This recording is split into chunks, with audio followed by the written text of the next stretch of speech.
From downtown Cincinnati, we greet you inside Great American Ballpark for Cubs baseball on WGN Sports. Game 2 of an 8-game road trip. The Reds a 6-2 winner in the series opener last night.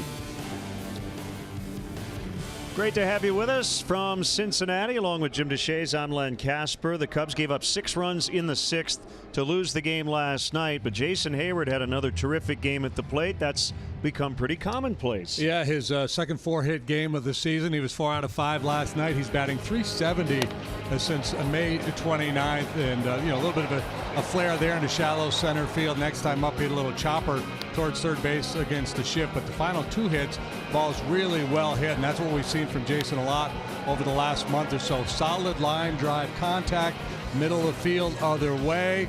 It's been most impressive. He's covering fastballs. He's hitting very high for a very high average, against velocity. And it's been so much fun to watch because of the struggles the last couple of years. And here are the numbers over the last 19 games. .370, 11 driven in.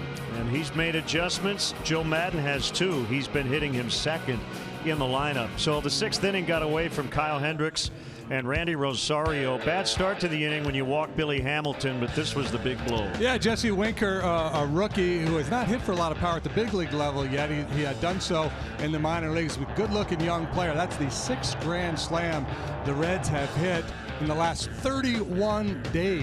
Yeah, very rare to see that happen. So the Reds beating the Cubs for their 4th straight win. They're in last place. The Cubs get knocked out of first place, a game behind Milwaukee as the Brewers beat up on the Cardinals last night 11-3. When we come back, we'll tell you about tonight's starting pitching matchup, getting you set for Cubs baseball from Cincinnati.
Join the team that enjoys responsibly. Budweiser reminds you to drink wiser. Ford, inviting you to visit your local Ford store or buyfordnow.com. Xfinity. Xfinity delivers the fastest internet with the best in-home Wi-Fi experience. Call, click, or visit an Xfinity store today. Lexus. Experience amazing. Blue Cross Blue Shield of Illinois. Choose Blue Cross and Blue Shield of Illinois, the card to carry through it all. Volkswagen. Visit your local Volkswagen dealer or VWDealer.com for the Volkswagen dealer near you. And by Southwest Airlines. Yes to low fares with nothing to hide. That's transparency. Always great to see Cubs fans when we hit the road, and they are in abundance this weekend here in Cincinnati. Game 2 of 4. Left-hander Jose Quintana will pitch for the Cubs tonight. He has been great against the National League Central. Yeah, he was really good against Cincinnati earlier this year, back on May 19th. Went 7 innings, allowed just 1 hit, scoreless baseball over his last 4 starts. He's got a 2.38 ERA. For whatever reason, he's been a lot better on the road than he has been at home so far this year. Luis Castillo, kind of an interesting guy. He's got this great sinker. Had a good year last year, but he's been in a really bad stretch lately. Yeah, take a look over his last 4 starts. He's lost them all with an ERA approaching 7. The long ball has been a big issue. He's got the highest home run rate allowed in the National League. Well, the seats are red here at Great American Ballpark, but we always see a lot of Cubs blue. Cubs and Reds, Game 2 coming up next.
Xfinity delivers the fastest internet with the best in-home Wi-Fi experience. Call, click, or visit an Xfinity store today.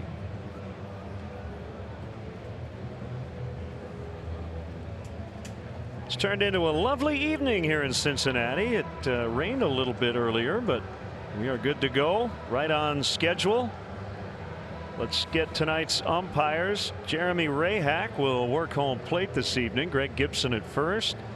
Jerry Lane, the crew chief, is at second, and Big Jordan Baker on the right is over at third. Skies are clearing. Rain in the forecast for the entire weekend. We got a little rain last night, but no interruptions.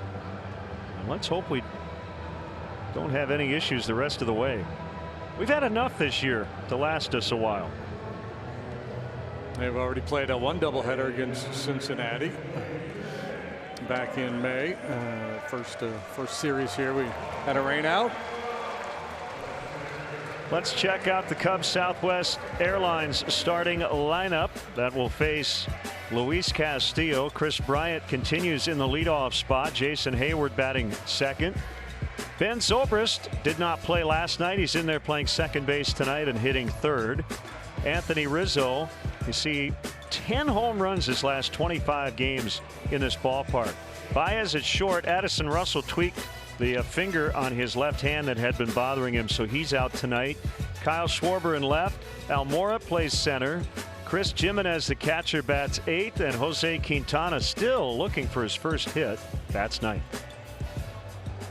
And we check the Reds defensively this evening. Adam Duvall plays left. Billy Hamilton is in center. Jesse Winker, last night's hero, is in right. Suarez and Peraza will man the left side of the infield. Alex Blandino gets a start for Scooter Gennett at second. Joey Votto, where you always find him. Kurt Casale guy the Reds got in a deal with Tampa earlier this year, will do the catching. And Luis Castillo was on the mound. He's a 25-year-old right-hander. He can really light up the radar gun. 6'2", $190. He's a 4-8 with a 577 earned run average. And as we mentioned in the open, the long ball has been an issue for him. 17 home runs allowed in 78 innings. Likes to sink the fastball. He'll average right around 95 miles per hour. Change up, the secondary pitch he uses most often, and he'll also mix in the slider. 15 starts as a rookie last year, and a rookie best 3.12 ERA. So it's been a bit of a year of regression for him thus far. 5th consecutive game for Bryant from the leadoff spot, and he's been good. 6 for 18, 2 doubles, a triple, and he takes a strike on a fastball at 95.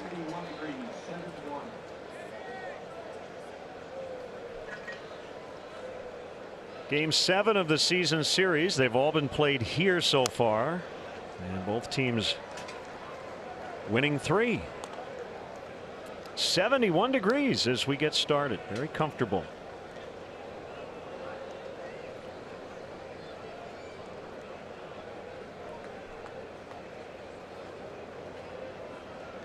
The right-hander coming back on an 0-2, and that misses inside. You mentioned his repertoire a little earlier. He did have a curveball, but scrapped that for a slider. And got to the big leagues and had a nice rookie season. And the changeup gets Chris Bryant.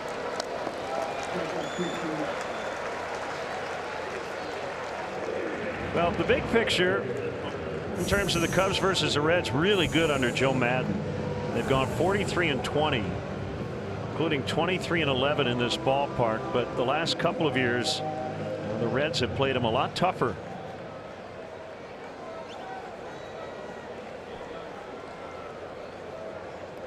Now Jason Hayward coming off a 4-hit night.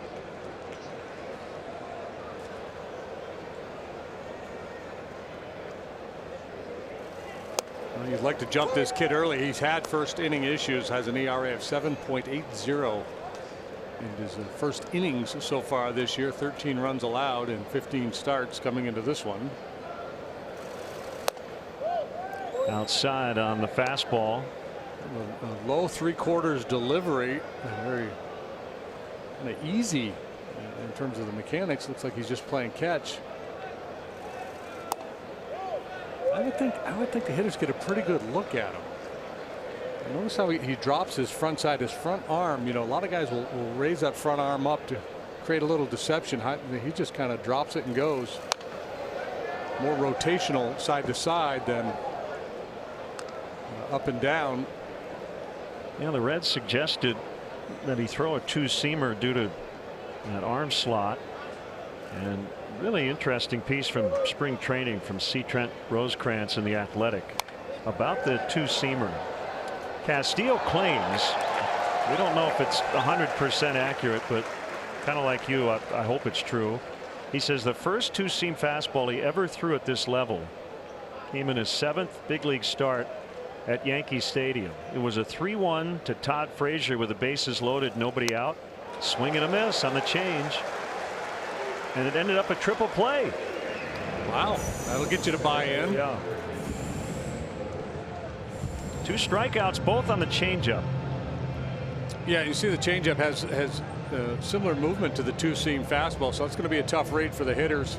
I would assume he'd use it a little bit more against the left-handed hitters, although he threw KB 1 or 2. And Hayward doing something right there that he has rarely done, and that is strike out. Zobrist had the night off last night, and he takes a strike.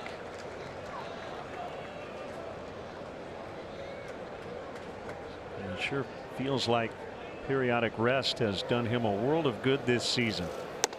Off to a terrific start.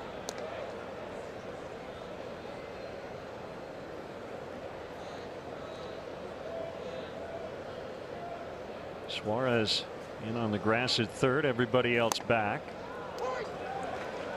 Boy, if he hits that spot all night, He's going to be really tough.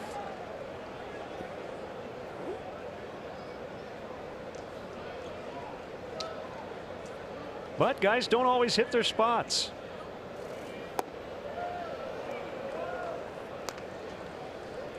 Have to like the tempo. He's not wasting any time. Get it and go.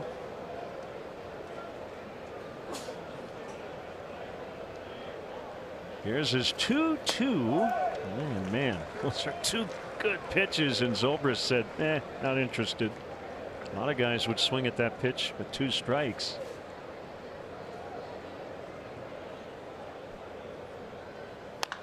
Old foul.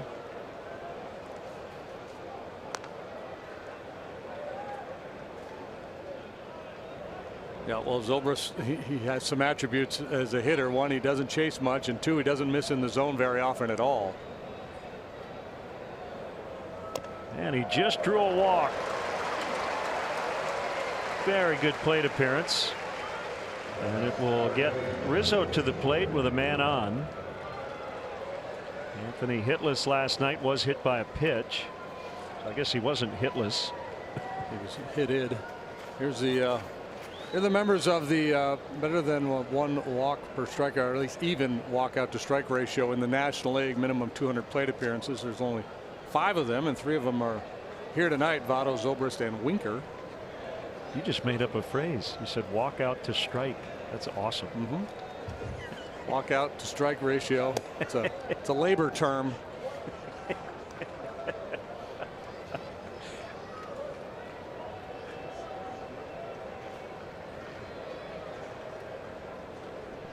Votto holds on Zobrist. Landino playing out in shallow right, as most second basemen do against Rizzo. And the fastball right in the heart of the zone. Gets a swing and a miss.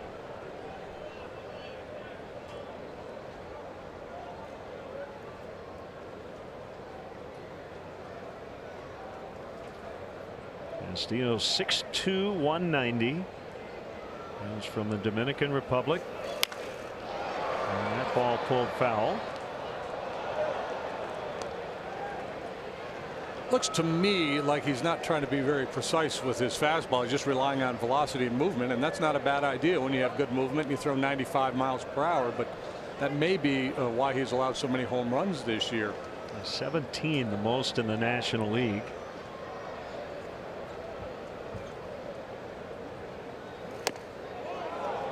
I often say sometimes strikes can be overrated, and as can aggressiveness for a pitcher. The best typically throw strike 1 a high percentage of the time and then expand the zone.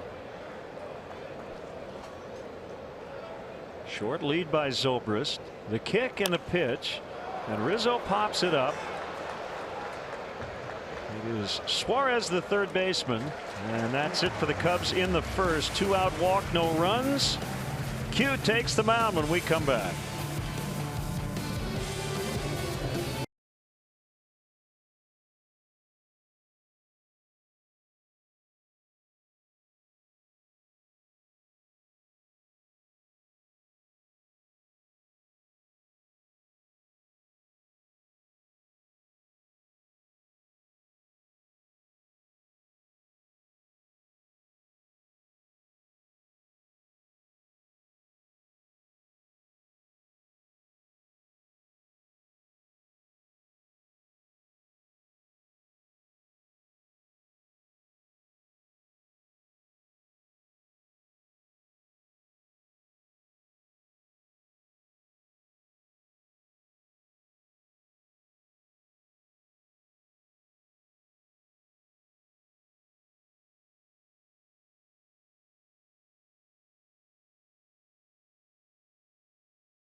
Leading off, Blandino in for Scooter Gennett, as JD mentioned. Votto, Suarez, Duvall. Winker with the big grand slam last night. Kurt Casale starts for Tucker Barnhart. The pitcher hits 8th for the Reds. That's Castillo with Billy Hamilton 9th. Here are the Cubs defensively this evening. Albert Almora Jr. center. He's got Hayward on one side, Schwarber on the other. Bryant Baez, Zobrist Rizzo on the infield. Chris Jimenez gets a starting assignment behind the plate, and our Blue Cross Blue Shield starting pitcher is Jose Quintana. Choose Blue Cross and Blue Shield of Illinois. A card to carry through it all. A winning record of 6-5, 4.06 ERA, and good work of late. As I mentioned, 238 over his last 4 starts. Barraza with a career best 21 game on base streak, reached twice last night.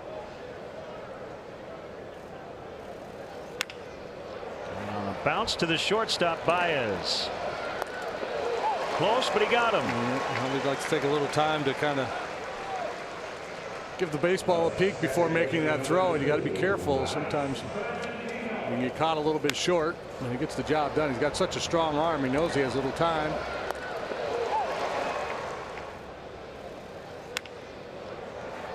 Barraza head down, chugging hard down the line. Blandino, the batter. Base hit in the pinch last night to snap a career long 0 for 18. And he looks at a strike.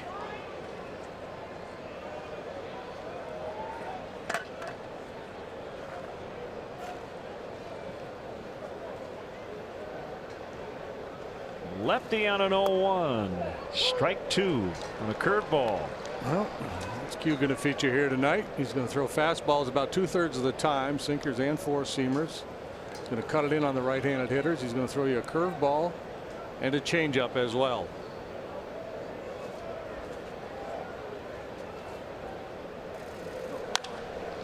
Down the right field line, going after it is Hayward, and he'll grab it on the warning track.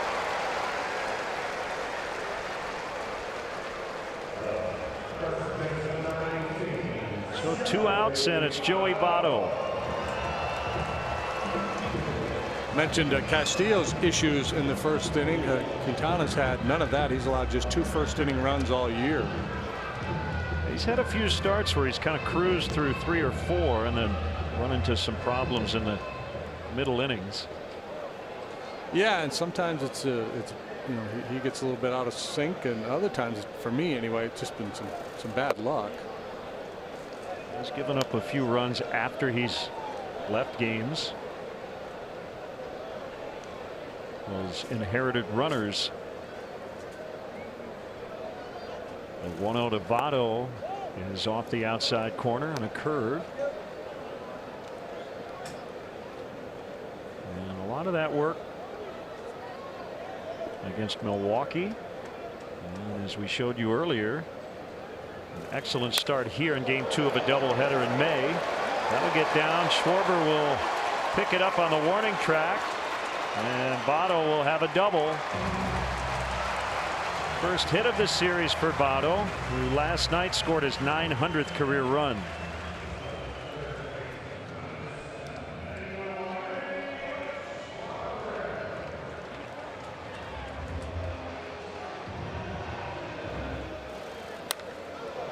That right there is the 2017 winner of the Lou Marsh Award, given to Canada's top athlete. We often use the verb carved one. That swing kind of has that carving motion, doesn't it? Yeah, pulls the hands in, kind of inside out approach, especially against a lefty. Yep. If you look at a spray chart for Votto, you're going to see a lot of balls alley to alley.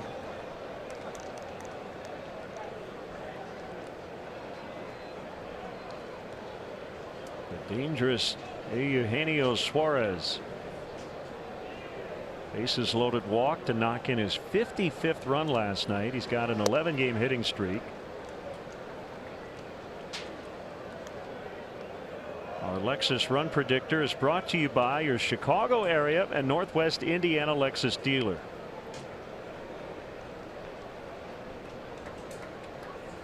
1 RBI off the National League lead. Trevor Story of the Rockies has 56. Yeah, he's good on soft stuff, good on breaking balls. You see Q trying to crowd him with a fastball there. Just about every hitter in baseball would love to bat behind Joey Votto, who gets on base at over a 420 clip, leading the league. There's a base hit to right.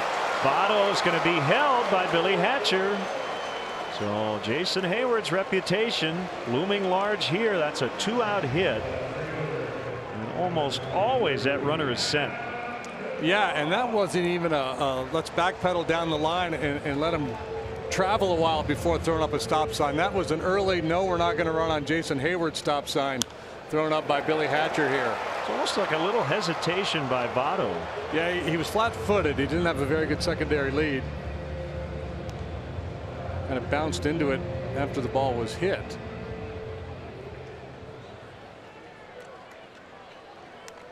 That was an interesting no send with 2 outs. Yeah. So Quintana's given up a double and a single here with 2 outs, but Reds still have not gotten on the board as he faces Adam Duvall. Slide step in the pitch. First pitch swinging, and this will get him out of it. So Duvall, who has barely been at 200 this season, dips under that mark. 0-0.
Is brought to you by IDOT, reminding you that safe driving habits really are a matter of life or death. Learn more at lifeordeathillinois.com. Reds did not get on the board. Back-to-back 2-out hits. Yeah, I mean, that last look was really good.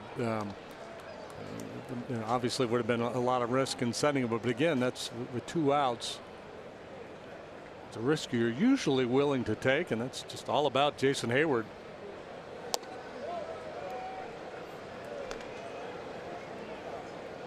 Baez with a go-ahead 2-run double and a walk last night.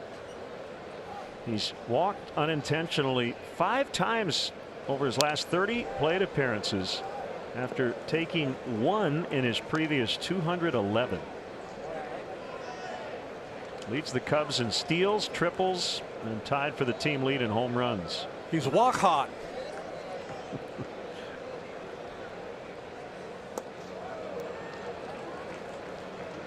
Yeah, when you don't walk, teams are going to try to get you to chase, and if you don't chase, you're going to walk.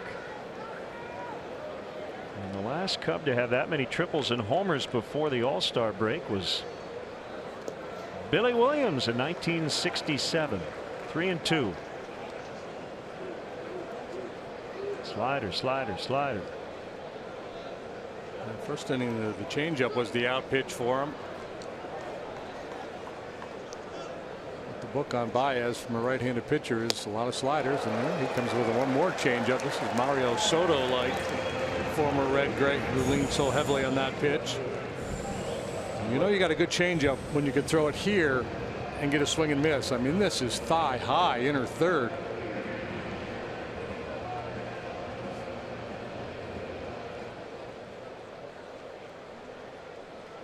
Ohio native Kyle Schwarber 0 for 3 plus a walk on Thursday night.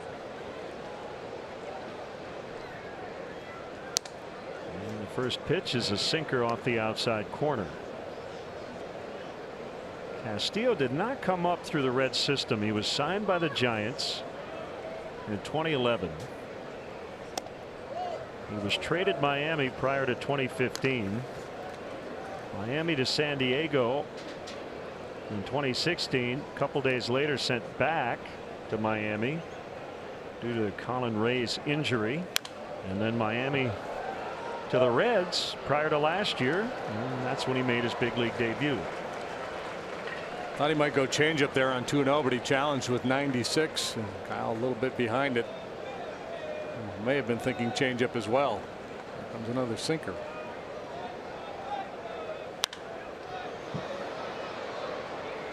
In that debut at Washington, the Reds scored 4 runs on 5 hits in the top of the first. That allowed him to bat before he ever threw his first major league pitch.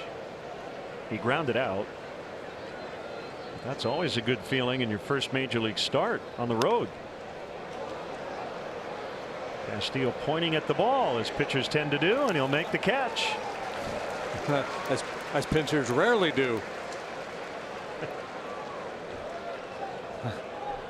He points it out, and he's waiting for somebody to call so he can direct a little traffic out there, and I don't think he ever heard anybody take charge on this ball. There seems to be a fair bit of hesitation, and normally you would find Suarez would run him off there.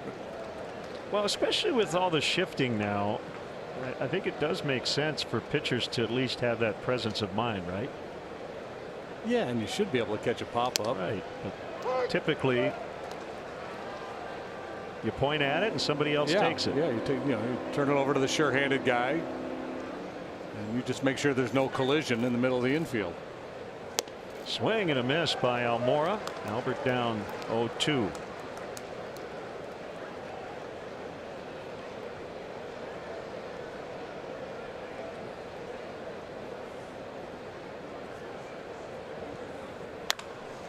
Ground to Votto. He'll backhand it and beat Almora to the bag. Cubs go down in order in the second. It's 0-0 early from Cincy.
Information while you watch at home. Game Zone is sponsored by The Great Escape.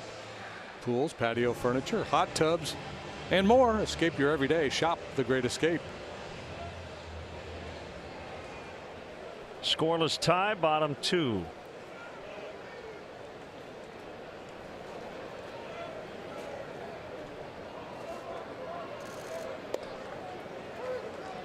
Strike to Jesse Winker, and our high-speed replay is powered by Xfinity, and it was off a lefty, Randy Rosario, first career grand slam, and as JD referenced earlier, they've now hit 6 over a 31-day period. Only 4 teams have ever done that.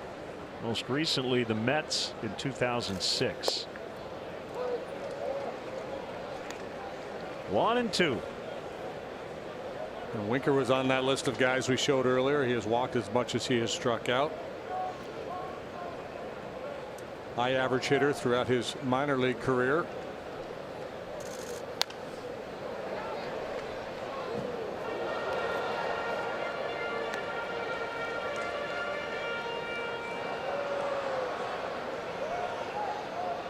Red Sox also with 6 grand slams, and those all came early.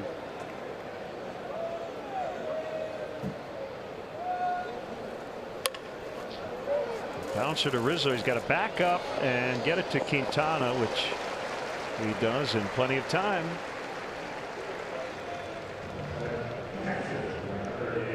So 1 out, and it'll bring up the catcher Casale.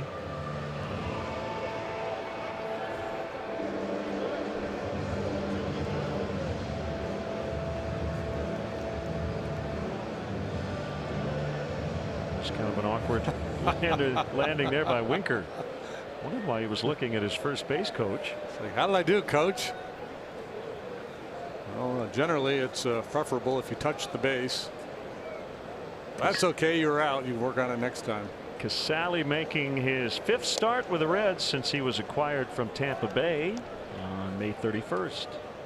And he homered in his first Reds plate appearance in San Diego on June 2nd. Set the bar way too high.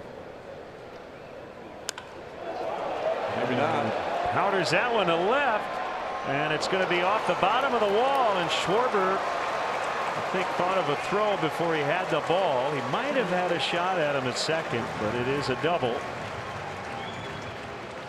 Votto doubled with 2 outs in the first. Now 1 out double here for Casale. 29-year-old. Played his college ball at Vanderbilt. He started this year with the Rangers, signed a free agent contract with the Rangers this winter, went to camp with them, was released before signing with Tampa. So he's been bouncing around and off to a very nice start here with his Reds career.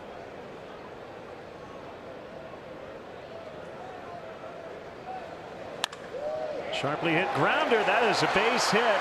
Casale will hold at third, so the Cubs get another break in that the catcher is the runner at second, and Billy Hatcher has to put up another stop sign.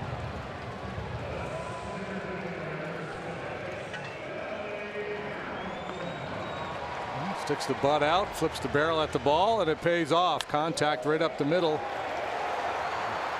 Zone not able to flag it down. Another early stop sign from Hatcher. And you got Hamilton up there with just 1 out, a good bunter, and a guy who's very difficult to double up.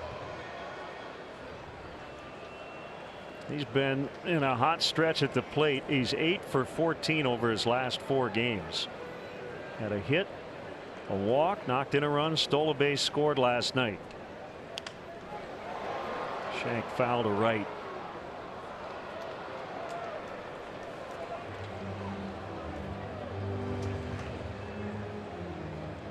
Right-handed Billy Hamilton batting just 164. 228 as a left-handed batter. But as Len mentioned, lately he's been doing some good work.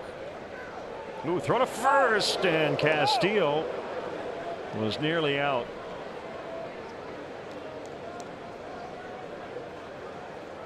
Telling Freddie Benavides, I'm not used to this.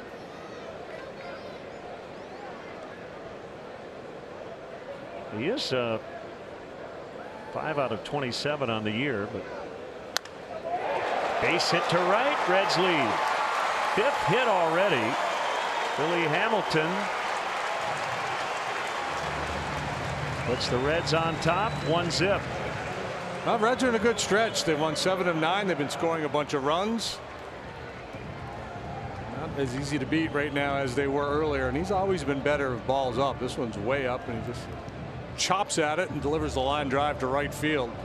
It's since May 8th, Cincinnati is 21-18.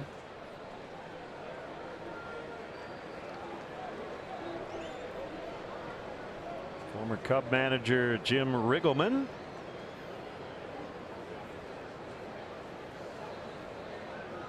He looks incarcerated. I was just going to say, he kind of looks like a squirrel clinging to a screen outside your house. Not anymore. One strike on Peraza.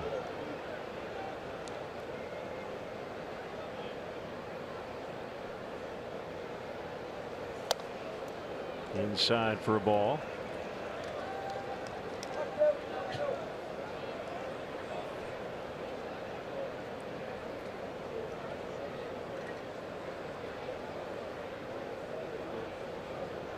Peraza hitting Hamilton at first, that would be a combination they love to put a play on with, but they got the pitcher out there at second base. Yeah.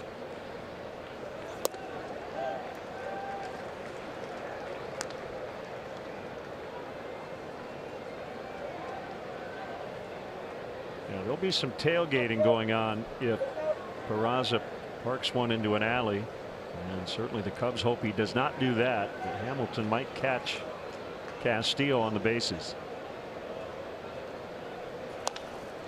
Ground ball to third. Nice play by Bryant on a squirrely hop. They out recorded. Zobrist was pulling the ball out of his glove on the exchange. So 2 down. Fielder's choice for Peraza. Reds are reviewing the replay to see if they want to challenge whether Zoe had control of this ball or not, but looked like he did, and it was on the exchange, and there will not be a challenge.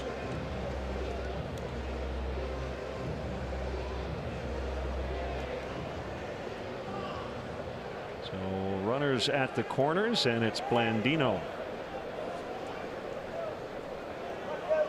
And fly to the warning track and right in the first. He's got the old school Reds stirrups working.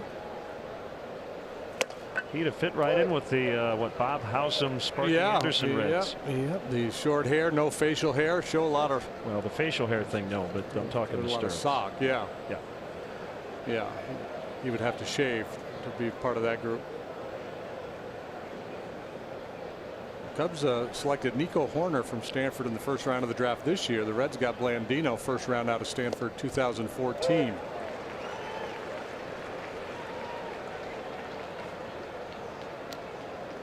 played for Team Nicaragua in the World Baseball Classic a couple of years back.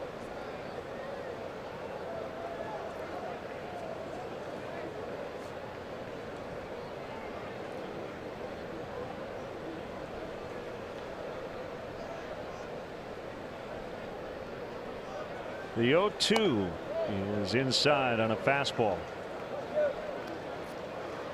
Cubs still have not announced their starting pitcher tomorrow. It won't be one of the usual 5 because of the makeup doubleheader Tuesday. Likely to be Luke Farrell if he is not needed tonight. Rob Zastryzny would be another possibility. Probably Tyler Chatwood on Sunday and Mike Montgomery Monday in Los Angeles, but Tyler's wife is due with their first child, so that could change the Cubs' plans as well.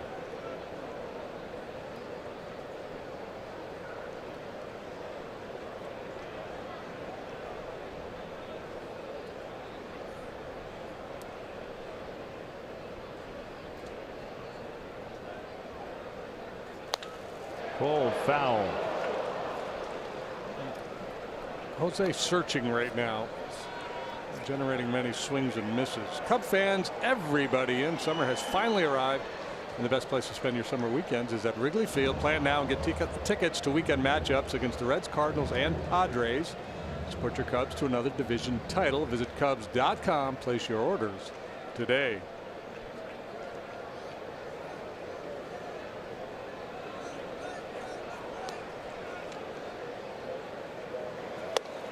Inside as running from first took off. Peraza with a stolen base, his 11th of the year.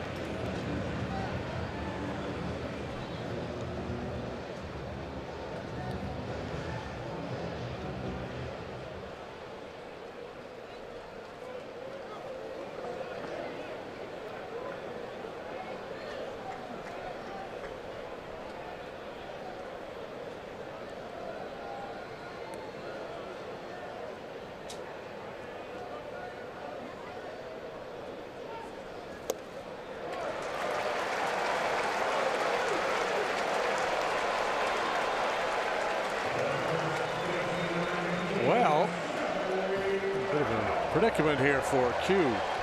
Votto with the bases loaded.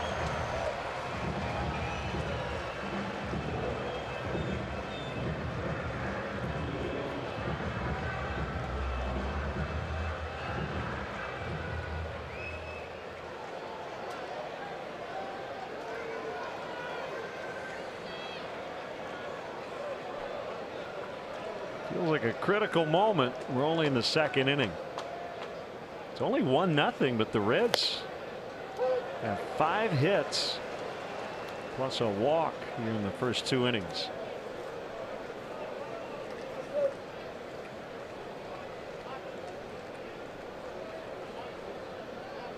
Jimenez goes through the signs. Quintana slides that ball into his glove almost secretively. Strike 2.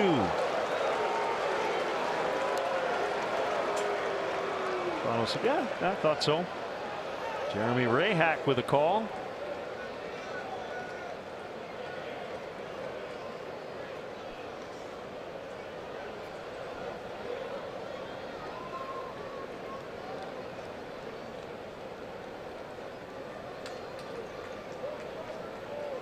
The kick and the 0-2 is high. Yeah, I love how Quintana, it's almost as if he doesn't want the batter to see when he's putting the ball in his glove. There may have been a time where he, was tipping pitches. But he's very, very cautious with it here. Does a real nice job hiding it. Gets his grip. Ooh. Couldn't get him to go after a curve. 2-2.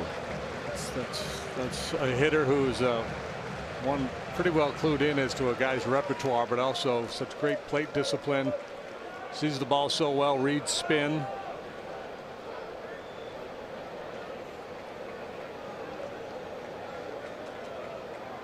Chokes up, gets low with 2 strikes, especially against a lefty.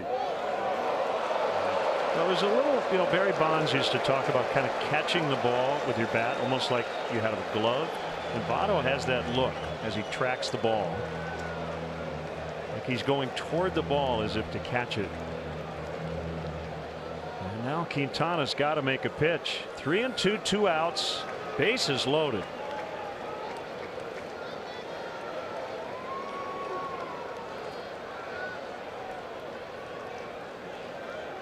So everybody goes. Called strike 3. Made the pitch. Yes, he did. Votto said, I had that one away, but it sure looked like it nabbed the corner. So they'll discuss. The Reds have stranded 5 through 2. They did get a run, and it's 1-0.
300th texter wins a $30 gift card to a Subway restaurant in the Chicagoland area. Subway, so much sandwich. Jose Quintana has had to work really hard to get through 2 innings as he struck out Joey Votto. 3-2 with the bases loaded to finally get out of the 2nd inning. Yeah, you know how oftentimes over the course of a game somebody will make a big play and they'll say, remember that play? Well, remember that pitch. That was huge. The bases juiced and Votto up there. Jimenez, Quintana, and Bryant will face Luis Castillo, who has no record in his 2 career starts against the Cubs, but a 0.82 ERA, and the Reds winning both those games. He's got the 8th highest whip in the National League, so he's faced a lot of base runners this season, just not tonight, only 1 so far. Yeah, this is more like what the folks saw from him last year. He was posting such good numbers.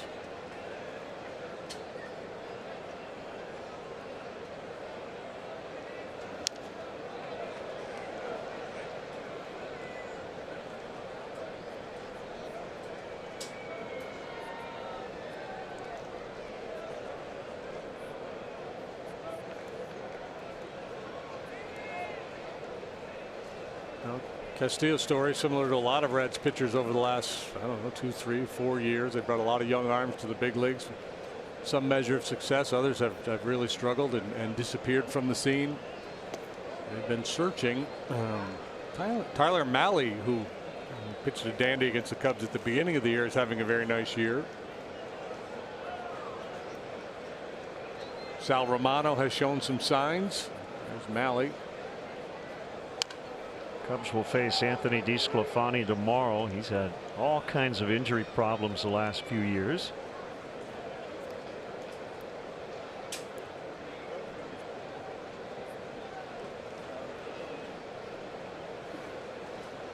You got to have a lot of them because of attrition, in terms of performance, injuries.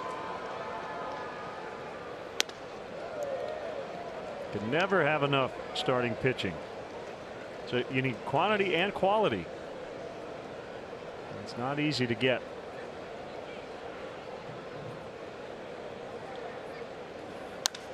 Well, this current run of goodness that the Reds are on, we talked about the run scoring being way up, but the pitching has been better. The starters have a 2.50 ERA over the last 9 ball games. They're starting to string together some quality starts. I think Reds fans got spoiled watching Johnny Cueto do his bit. High throw. What do we got? Interesting call by Greg Gibson. He took a look at Jeremy Rehak as if to say, did you see a tag? And you know what? Sure. I understand it. Yeah. Yeah. He kind of a funky looking play, and he wanted to confirm with Rehak. And with replay now, yeah, and he screened a little bit there. And Rehak looking down the line from home plate had a little bit better look as to whether there was a tag applied or not. It's hard to tell. I think if he tagged him, he's out. But did he tag him? Ooh, I think he missed him. That looks like a whiff to me. Yep, and Joe will challenge it.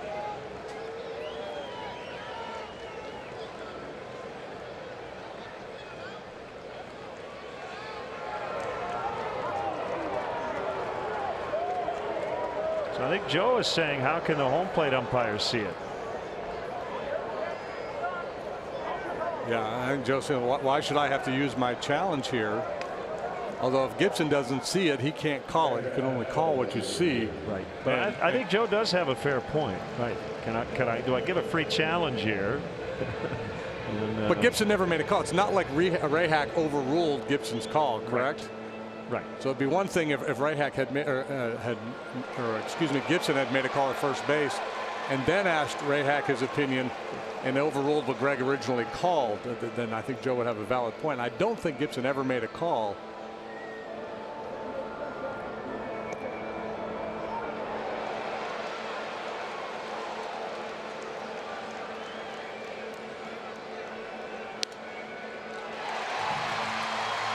So Chris is safe.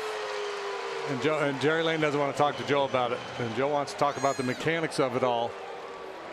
I want to talk to you later. I'll see you after school, pal. Behind the church, 3 o'clock. Get him, Joe. So that is an error on Suarez.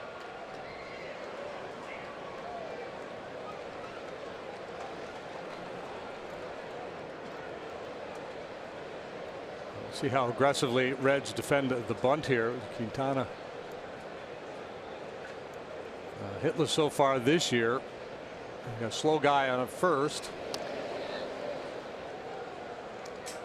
Hey, you know, we might evolve to the point where a play like that, Greg Gibson doesn't make a call, and just he does the hands over the ears. Immediately go. Let's I got just nothing. go to New York. Yeah, I got nothing here. I couldn't see it. Wanted foul.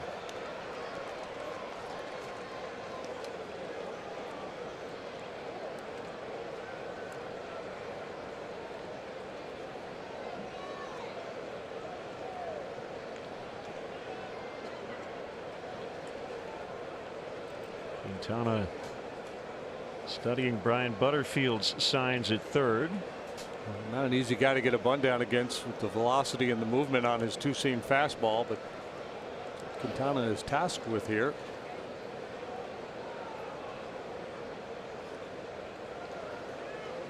Barnhart, their primary catcher, is very good defensively. I don't know about Casale. I don't know if he has that kind of bounce from behind home plate. Chopped to third. 1, 2. How about that? That's a 5-4-3 double play, but not how you would envision it.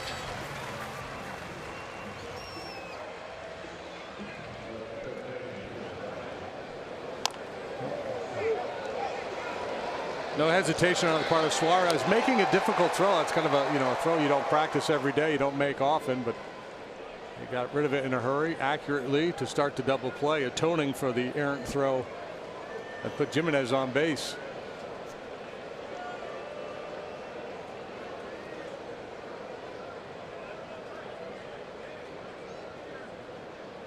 So Bryant with 2 gone, swings and misses.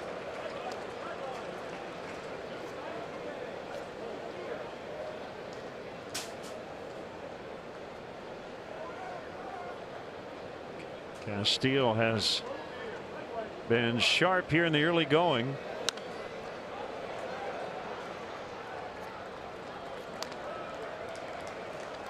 Leaning heavily on basically a 2-pitch mix. He's thrown occasional slider, but fastballs and changeups. His last win was May 24th. He's given up 4. Check that, 5, 4, 5, and 3 runs, and has not gone more than 6 innings in any of his last 4 starts, all losses.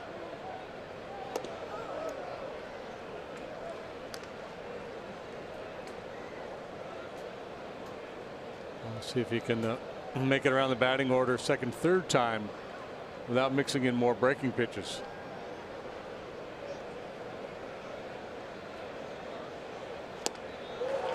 He strikes out Bryant for the second time. Cubs cannot cash in after the error to start the inning.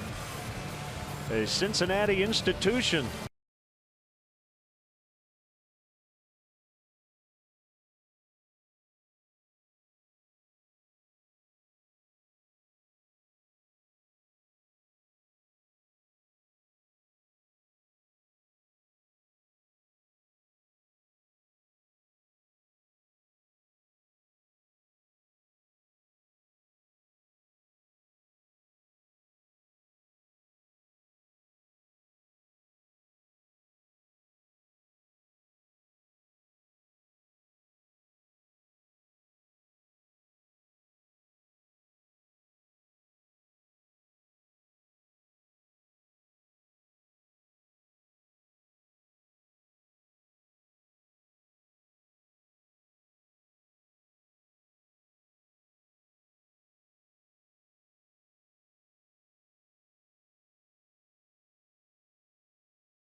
Cub fans, don't forget to check out the Cubs blog at WGNTV.com, presented by Nationwide's Jeff Vukovich. Go to jeffvuk.com or follow him on social media. Nationwide is on your side.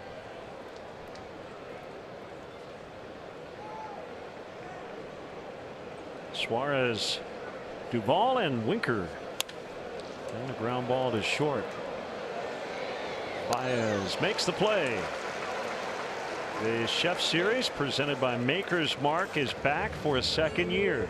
Each homestand fans can expect a dynamic menu of offerings inspired by a featured celebrity chef and their take on ballpark favorites. The next featured chef is Tony Mantuano, whose Italian cuisine and signature cocktails will be featured June 29th through July 8th. For details, it's Cubs.com/Chef Series. Duvall fly to right his first time up, so his average back to 199. He's looking at his game logs.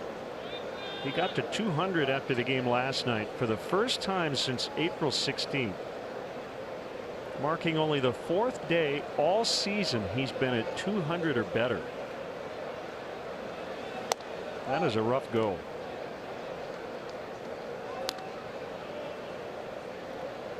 Yeah, you hate looking up at that scoreboard in third week of June and see your batting average still below the Mendoza line.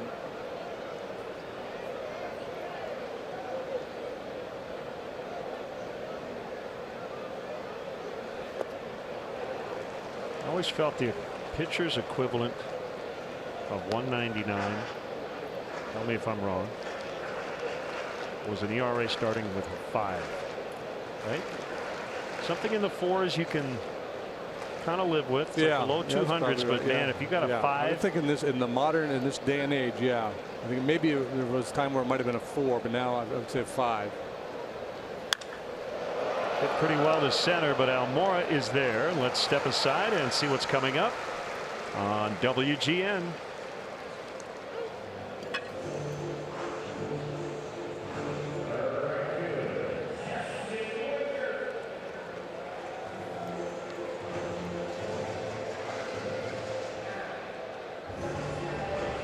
Nice night in Cincinnati.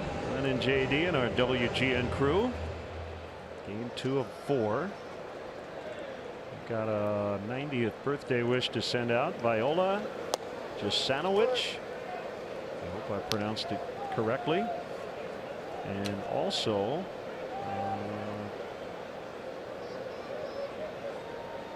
another happy birthday. I thought I wrote it down. Jeff Finger. Happy birthday. Met Jeff's wife Joe earlier today, and they are here celebrating Jeff's birthday this weekend. No relation to Raleigh Fingers?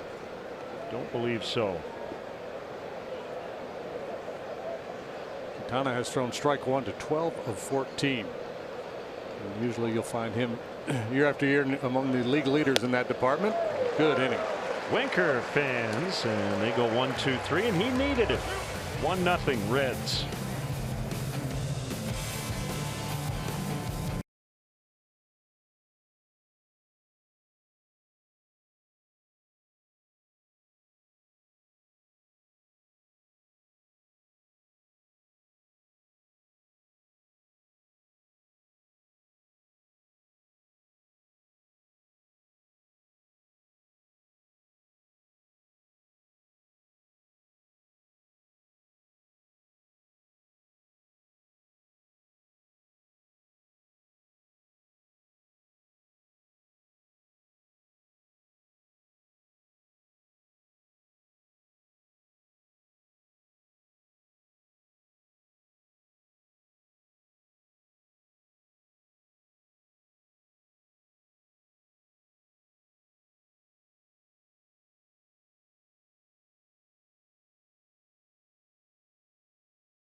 with more choices than ever at participating locations for a limited time. The Cubs without a hit through 3. They've taken a walk and a reach on an error, but that's it against Luis Castillo. Facing Jason Hayward, and he starts him with a strike.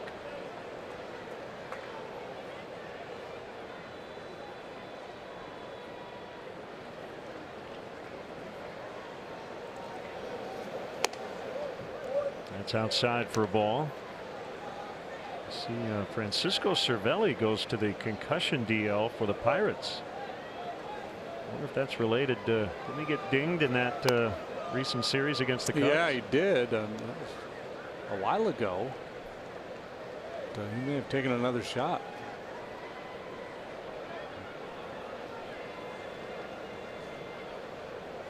I guess he reported symptoms after their game last night. It's not the first time for him in terms of a concussion. Yeah, that's what he's dealt with that in the past, and that can be a very scary situation for a major league catcher.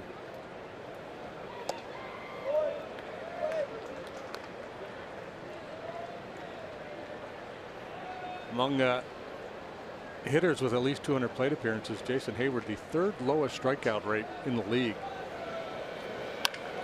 Makes contact here, but it will be for an out. 4-3.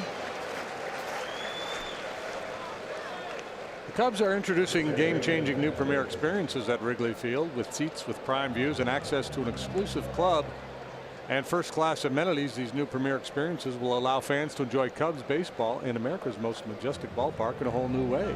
Visit visit CubsPremier.com to join the Premier Client Priority List.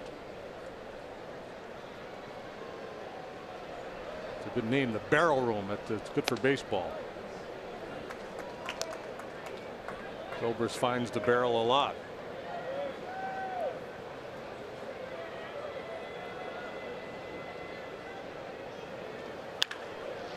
That's a fair ball. It's the Cubs' first hit of the night. Zobrist hustling towards second base, and he'll slide in safely. It's a double. Worked the walk last time up and doubles down the line here. They play him to pull. Winker got on that ball in a hurry, but still 2 bases for Zobrist. And just like that, it is our 4th drive of the game. You don't want to leave it up in his eyes. He's usually going to hit it hard. Great restraint by the ball boy down the line. I would have jumped up and tried to make a play on this ball. No, you wouldn't have. Yeah. I'm guessing you do everything you can to not have to move. I would have dove on that baby and then go, oh, I'm sorry.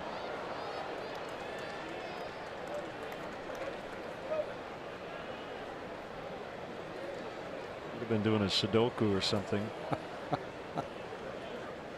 Oh, wait, what happened? Is it fair? Yeah. While the right fielder runs by. Hey, what'd you get for 27 across?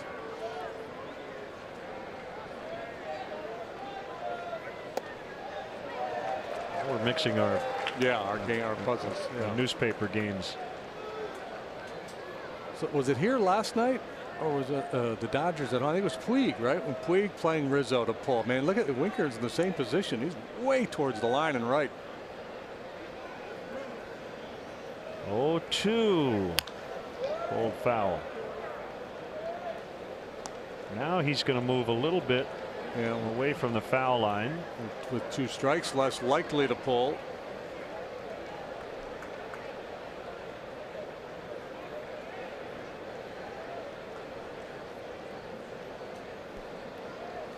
Of course, with Billy Hamilton out there in center field, it's easy for a corner outfielder to play closer to the line and say, you got everything else, pal. Softly hit to Votto, and he'll take it unassisted. With Zobrist advancing to 3rd, 2 outs. That'll leave it up to Baez, who is batting 5th tonight. He was originally going to have the day off, but Addison Russell's hand bothering him a little bit. Yeah, that hand problem continues to bother Addy. It's unfortunate because he's really been swinging a hot bat.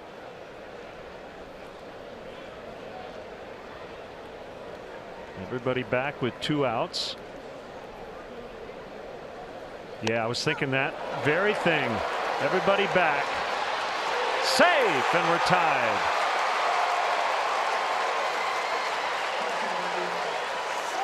I was just going to ask you, would you think about a bunt here with the infield back? Javi Baez would. He's always thinking about something, and that's what Joe Madden says about Baez. He said he sees the game better than anybody on the club.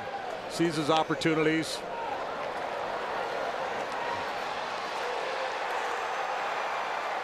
He's got his 49th RBI, and we're back to even.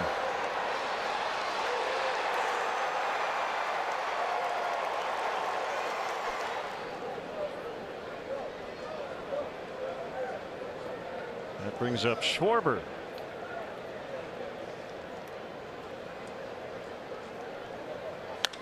Schwarber in the air to deep center. Hamilton back toward the wall. That baby's gone. Cubs lead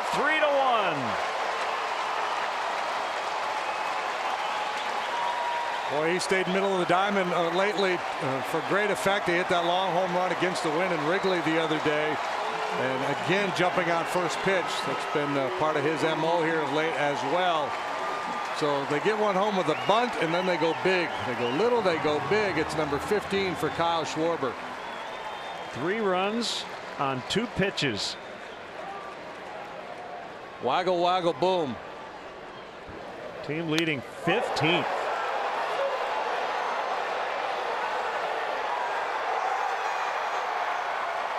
Southwest Airlines, how far did it fly? 399 feet. Go to WGNTV.com/contest for a chance to win round trip travel for 2 on Southwest Airlines in the United States and Puerto Rico. 18th homer allowed by Castillo, most in the NL. He allowed 2 in each of his last 2 starts.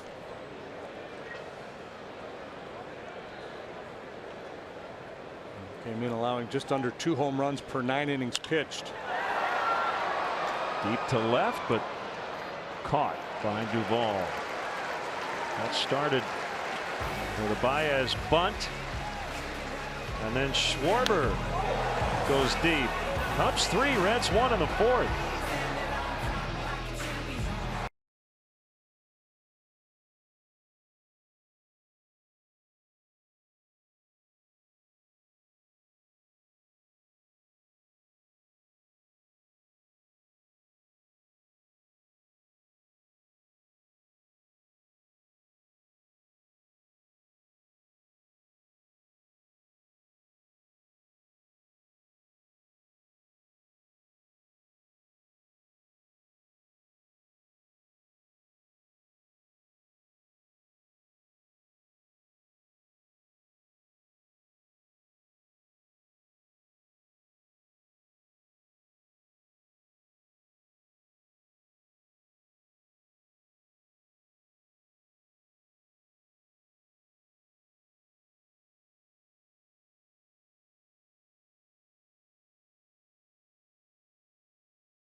after Baez tied it on a sneak attack bunt.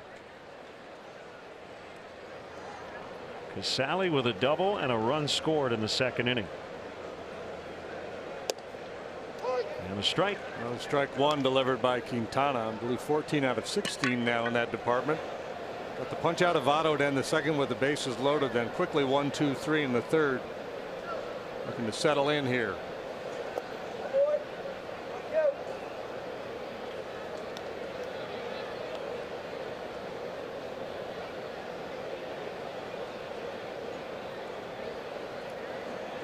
It's raining in Cleveland. Tigers and the Indians trying to get started.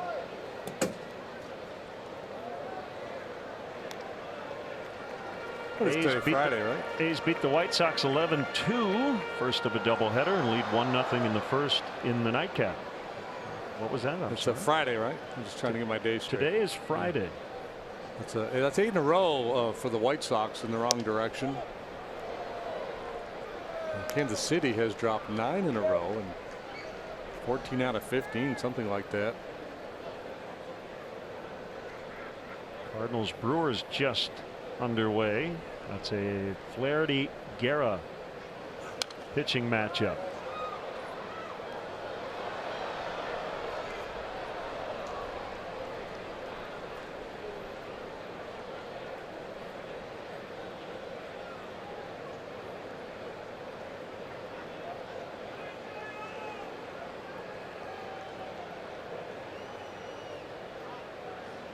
Two-two pitch. Jam shot, roller, foul. The Washington Nationals, who have absolutely owned the Philadelphia Phillies over the last couple of years, trailing the Phils 4-2. Odubel Herrera hit a home run tonight. He's now homered in 5 consecutive games. Wow.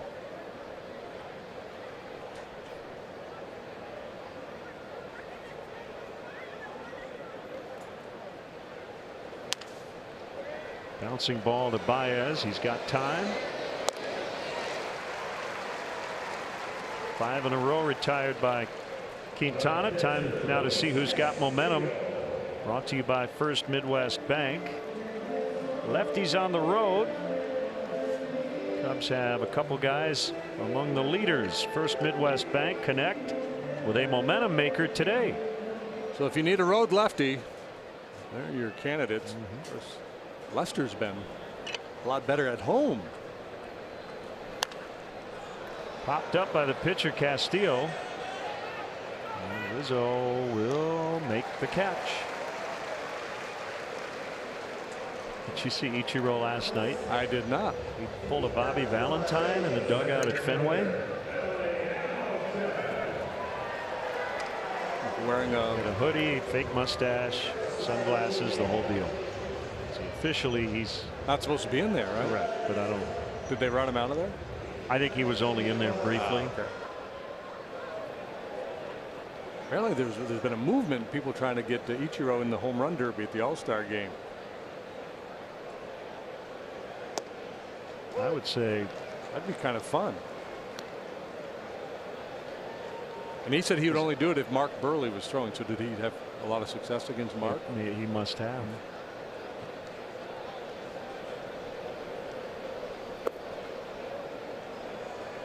Is that bad form for me to admit that I won't be watching the home run derby? No, that's okay. That's It's typically the Monday, first day of the All-Star break, and I'll watch highlights, but I was going to add they could put anybody they want in the home run derby. I'd be all for it because I won't be watching. Okay, so here's the question. Who could they put in the home run derby that would make me watch? That would convince, other than your son, that would convince you to watch the home run derby? Jeff Garland? Honestly, I think if they put me in the home run derby, I wouldn't watch. I would. It's not about the home run derby. It's not that I don't like it. It's just it's that day. Yeah. Right? It's a day away from baseball. It's the day that if you're not. Yeah. I know they've tried to tweak it too. I find it gets kind of tedious. I would prefer an old timers game with legends of the team hosting, playing kind of an all-star / Hall of Fame all-star team. Yeah, right? I'd be down with that. So it's in Washington, D.C. You could bring back some guys who played for the Nationals, maybe even the Expos. Yeah. And then have Cal Ripken on the other team and bring Reggie Jackson, and Billy Williams could manage. That I would watch. I'd be all for that. Yeah. See Alan Trammell and Lou Whitaker in uniform turning a double play. Come on.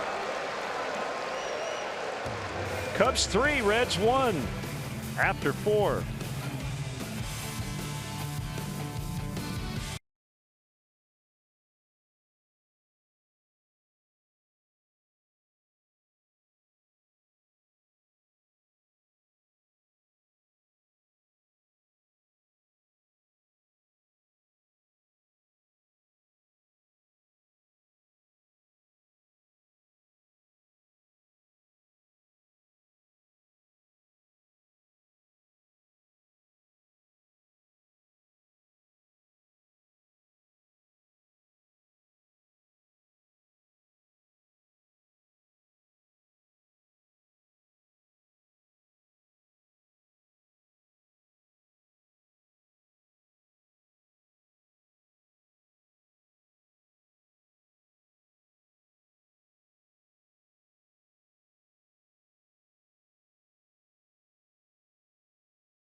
I noticed this in spring training, and I asked Brian Butterfield about it, and he was amazed that I noticed. Do you know this? Cleans off the bag? No. Well, kicks yeah, the bag? He cleans it off, but then he steps on it.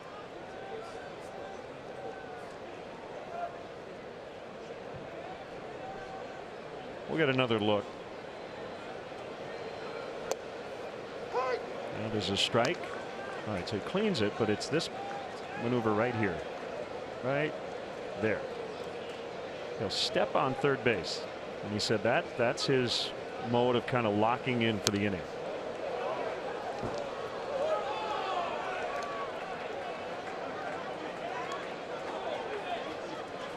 So now you're going to have to watch, right? Yeah.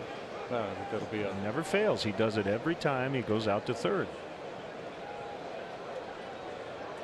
I think people should start chanting at Wrigley, step on it, Butter, in between innings. Oh, we had a chance to make a play, too. We had the camera locked on him. Good effort.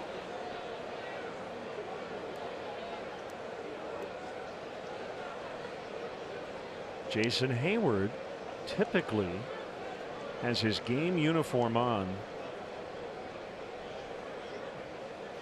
hours before the first pitch. And the Cubs didn't hit today, so he had his game jersey on at 4 o'clock, 3 hours before the game. I asked him about it last year, and it's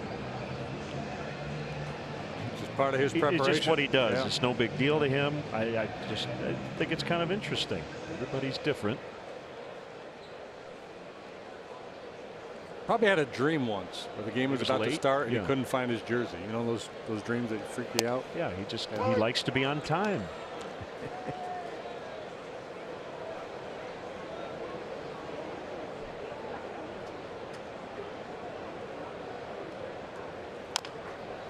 High chopper to third. It's Suarez.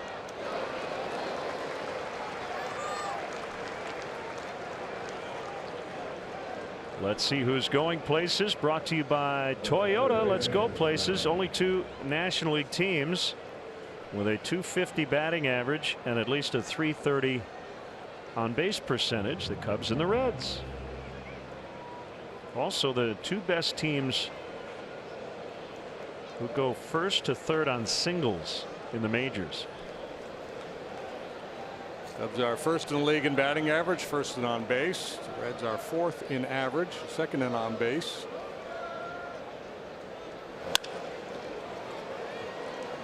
This will be a quick one for Castillo. Cubs lead this game 3-1 midway in the fifth.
An official Cubs MasterCard debit card, only available at your local Wintrust Community Bank.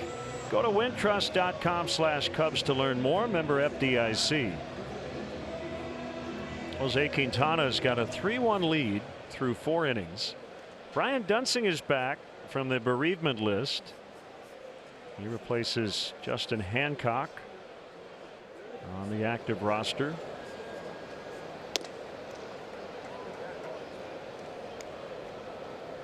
Ball 1 to Peraza.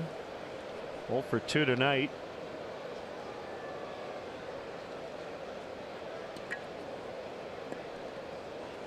A rare miss on 0-0 from Quintana, but right back into the zone he goes.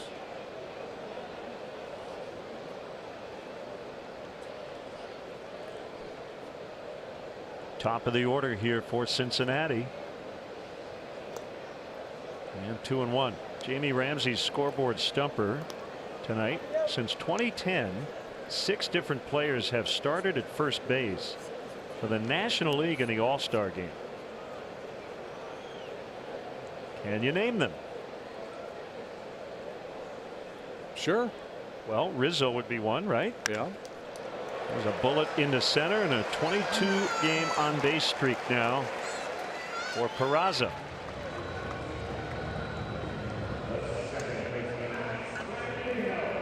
Rizzo. Votto. Okay. Pujols. Yep. Helton. Would he have been 2010? Helton, maybe? No. Goldschmidt. All right, Goldschmidt. I like Goldschmidt better than Votto. Okay. Agon. Adrian Gonzalez.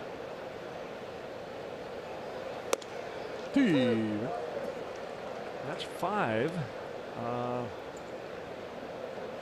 Freddie Freeman was popped into my head.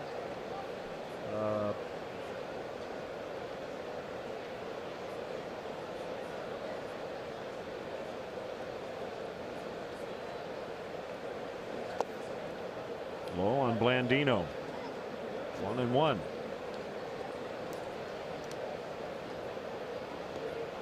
How about Brandon Belt? He didn't start last year, did he? I think so.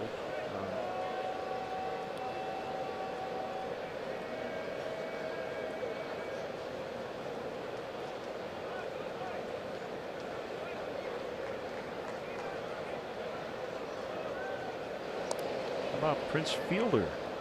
Prince would be a very good guess. I like that. Okay.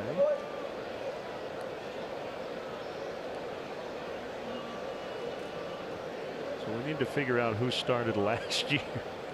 Uh-oh. I'm going to go Freddie Freeman.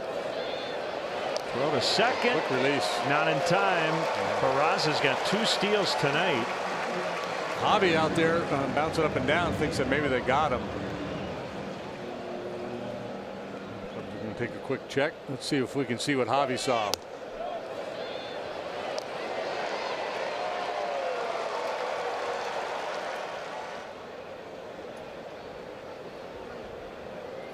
No challenge. As he reaches down with his hand as the body came off the base and maintained contact.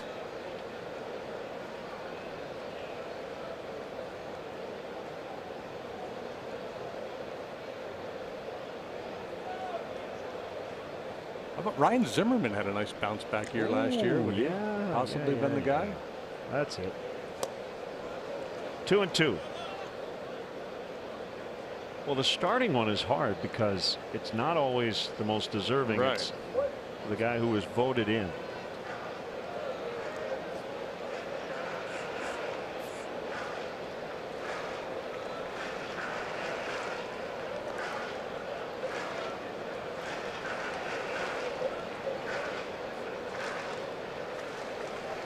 Two-run ball game. 5th inning. Reds won 6-2 last night.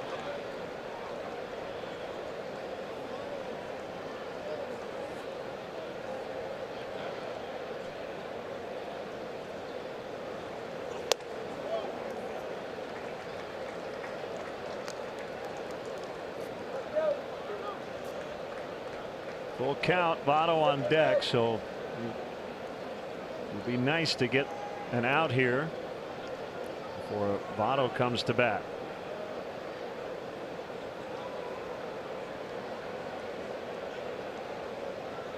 Quintana set, and a fake move to second. With Hamilton 9, Peraza 1, back to back. They've got some guys who can do some damage on the bases. 14 steals for Hamilton, 12 for Peraza now. He got him. Perfect pitch. Third strikeout, second looking. The other one was Votto to end the second with the bases loaded. Yep.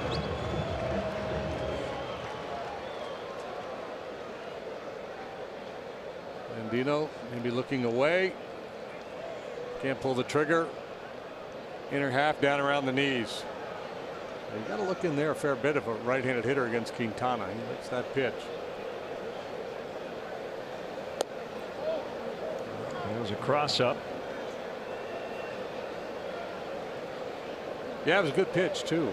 So I wonder, like we saw Joey get rung up last time and tell Ray Hack, I had that one away. I wonder if he ever turns around and goes, well, I had that one in there when it's called a ball. Just to be fair. Strikes me as the kind of hitter who would do that. Yeah. Actually. Maybe not immediately after the pitch, but at some point in the future. And now Quintana's asking strike or ball.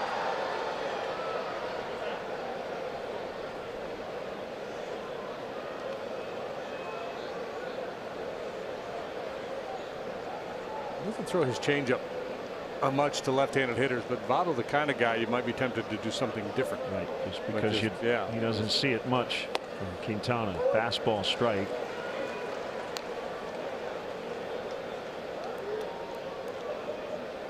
Yeah, he's got a decent changeup, and it's one think Joe and Jim Hickey wouldn't mind seeing him throw more often.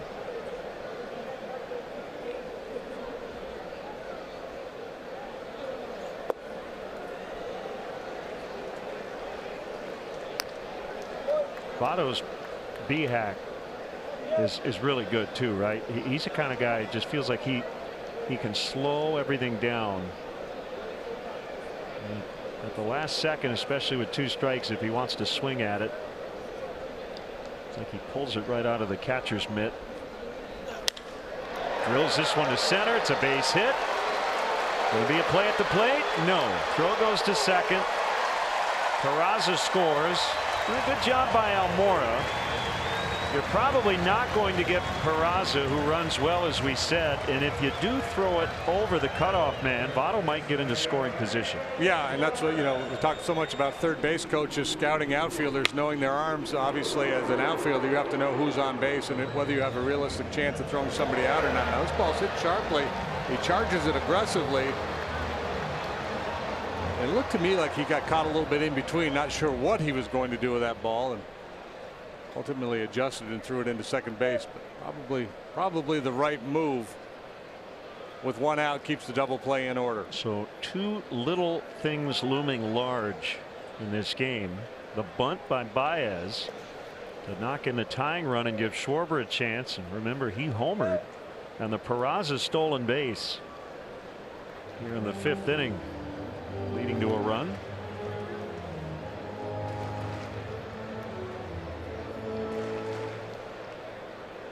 One to 0 on Suarez.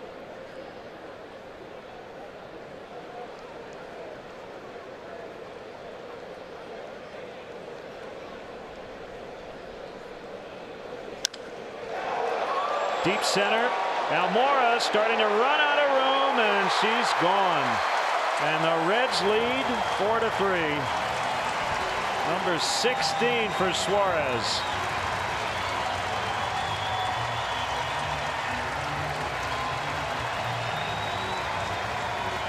Talking all-star games, Suarez very much in the mix in the National League, hitting around 300. He's slugging way over 500. He really throws the head of the bat at that baseball. Suarez, one of the more underrated players in the game, hit 26 home runs last year.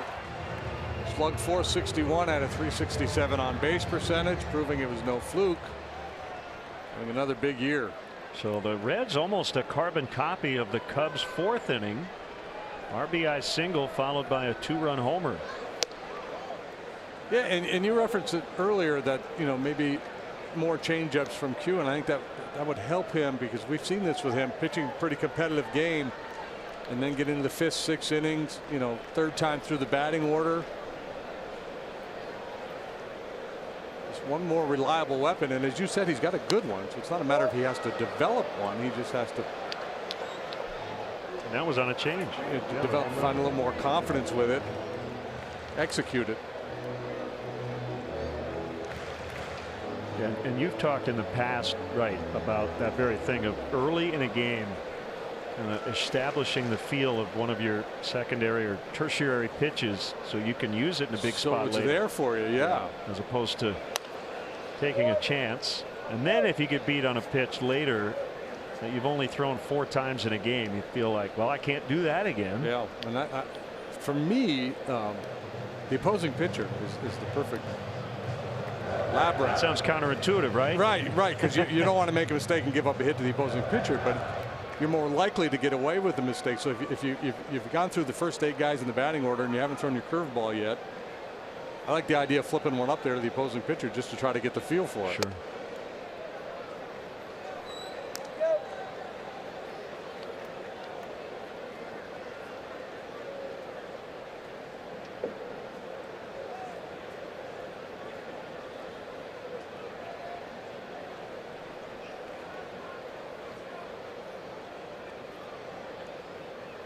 Two inside. What I really like about Quintana, though, he never lets a big swing of the bat or something bad that happens behind him get in his way, so to speak. You know, he maintains the same tempo, The same concentration. He doesn't back away.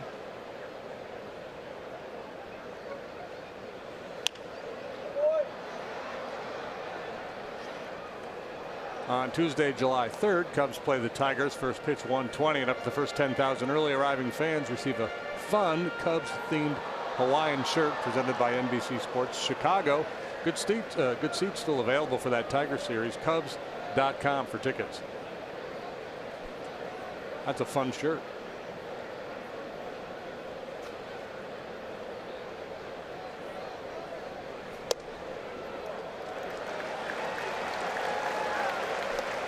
He walks Duvall. It's a fun shirt. Yeah. Such a good shirt. The sun is still shining on that guy.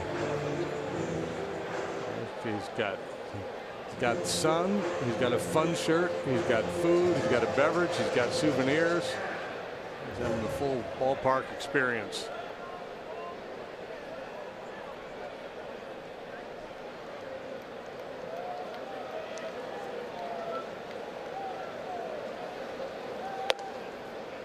Strike to Winker.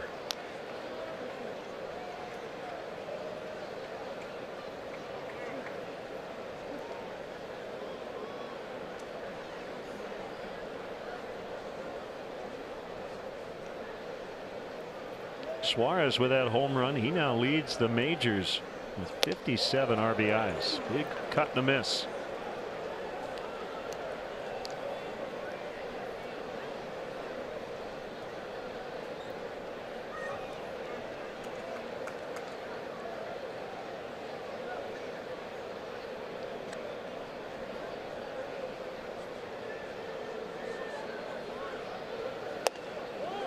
Doing a little work on the Twins. We'll see them at Wrigley Field 1 week from today.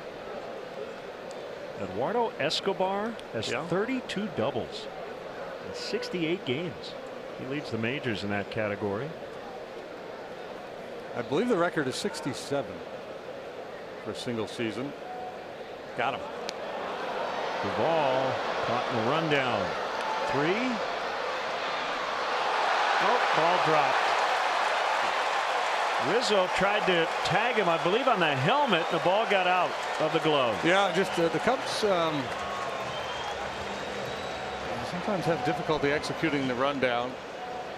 And it'd be one thing with Billy Hamilton, but with Duvall, I think Anthony's got to get him moving a little bit, or immediately unload to Javi.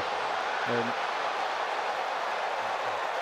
that's a tough play to make. Obviously, you got to catch the ball there, but when the ball and the helmet arrive at pretty much the same time, you're asking for trouble.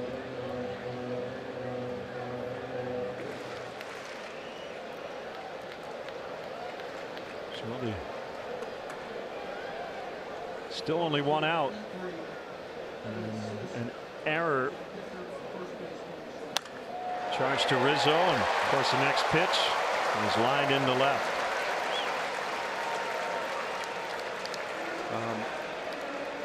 Not particularly relevant, but just kind of a fun scoring little factoid. Anthony actually gets an assist on this play.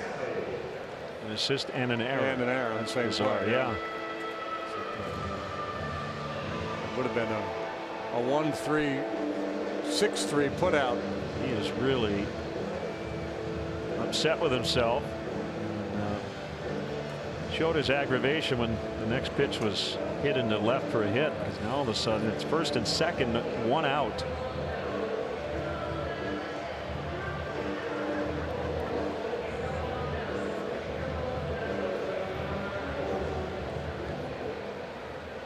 Sally 1 for 2.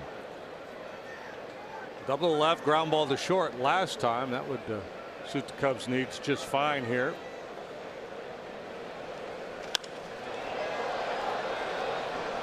Almora in left center.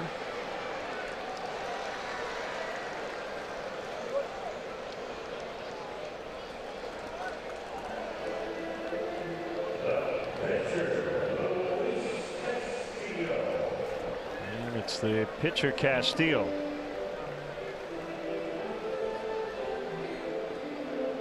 Dodgers Mets are scoreless, top of the 6th in New York.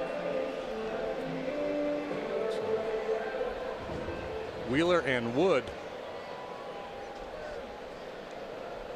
Looks like Clayton Kershaw is going to pitch tomorrow. Originally was slated for a rehab start. Ground ball to Baez, down to a knee. Zobrist at the bag. And the Reds have the lead again. It's 4-3 after 5.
Meyer, true Chicago fans. There's some Raiders ice cream here at Great American Ballpark. Big fan.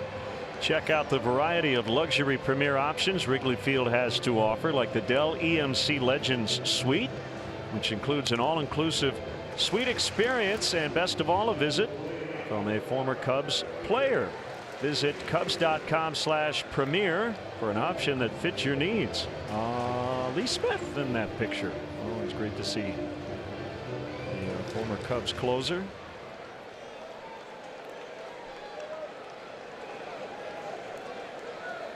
(4-3) Cincinnati. Hayward, Zobrist, and Rizzo in the 6th. The Dodgers just got a grand slam from Cody Bellinger, as you had mentioned that score. Scoreless no more. 4-0. That matchup tomorrow night. Kershaw, DeGrom. Backhanded play, Suarez. So Castillo has held the top 2 in the Cubs order to a combined 0 for 6. 3 strikeouts and 3 groundouts. Bryant and Hayward. Jason had one of his 4 base hits last night down that third base line. Castillo has given up 3 points, but 5 in the 3rd innings, 76 pitches.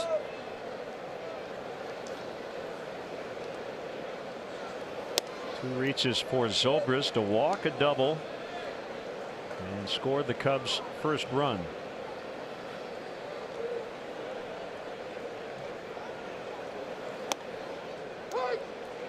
Change-up strike. That's Anthony Bass, a right-hander in the Cubs bullpen, with Lester Strode keeping a watchful eye.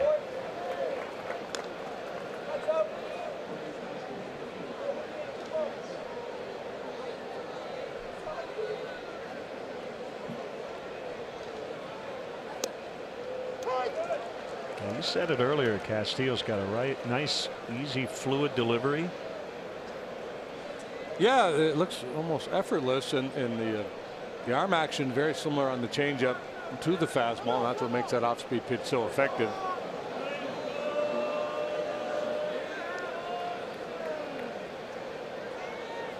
Reds have some action. Kyle Crockett, the southpaw.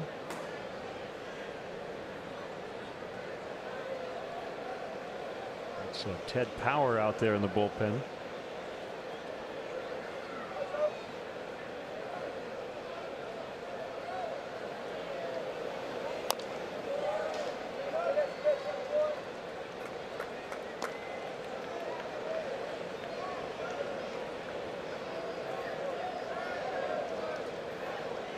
Huge night tonight for Nelson Cruz, DHing for the Mariners at Fenway. He's 3 for 3.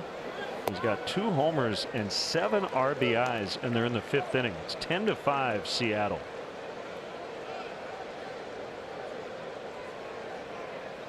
Stephen Wright gave up 10 runs, all earned in 3 1/3. And a base hit.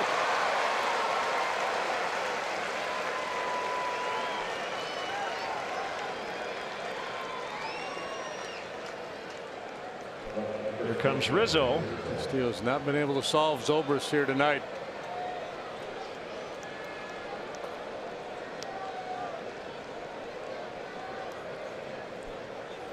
So the knuckler must not be knuckling for Stephen Wright tonight.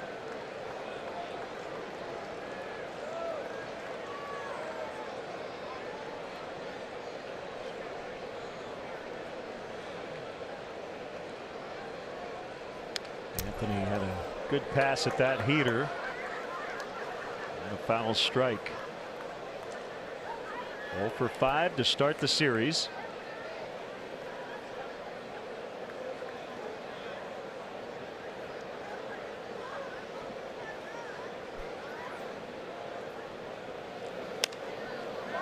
Timing's just off a little bit. Good job by Suarez to just keep on running. He's trying to kind of peel off there and allow Peraza to make the play, but in that spot it was just keep on running toward the left field wall. If he had kind of backed up or gone to his left, he would have run right into him. And Anthony Lake getting that foot down, and for the second time a little lazy infield pop up tonight. So 2 infield pops and a ground ball to first for Anthony. He'll get at least one more shot in the 6th.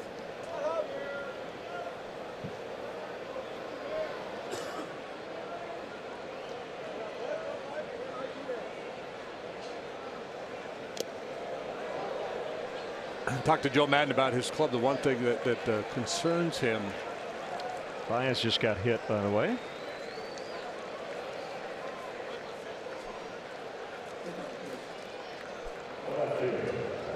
Let's see. Reds are going to look to see if the ball hit the knob. I didn't Jim Riggleman's going to challenge it. I didn't see Rayhack signal anything initially. This is going to be a tough one to overturn, right? Did he ever call it? He did. He must have eventually. He did point at first base. But I think these are really tough ones to challenge. Almost impossible. Because your hand is around the bat at the bottom, so knob or hand is really hard to be conclusive about. The biggest thing in their favor initially is that Javi didn't act injured, but that doesn't help in New York.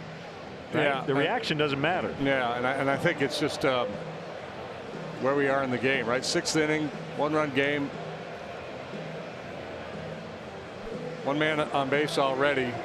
Just take a shot. Yeah. I mean, it maybe hit the knob, and maybe what Baez felt was the bat being pushed into his hand. It may have rushed his hand, and I can't imagine they're going to be able to make any kind of real determination.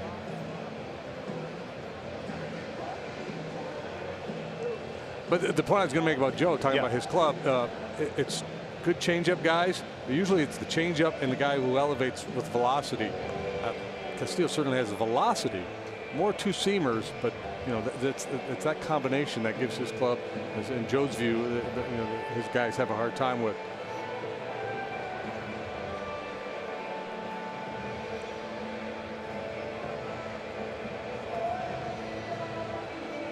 I think maybe a couple sliders in the 1st inning, but since then I don't think we've seen any. Yep, you're right.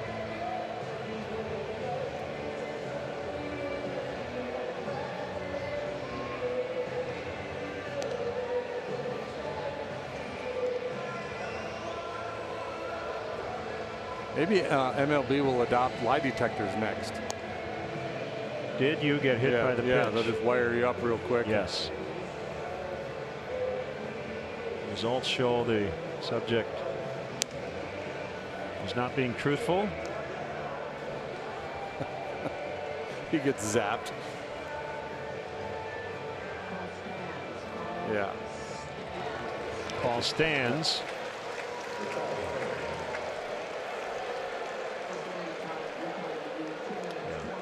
I mean, if I had to guess, I would say hit the bat, but that original call was hit by pitch, and that's how it will stay. And here comes Jim Riggleman.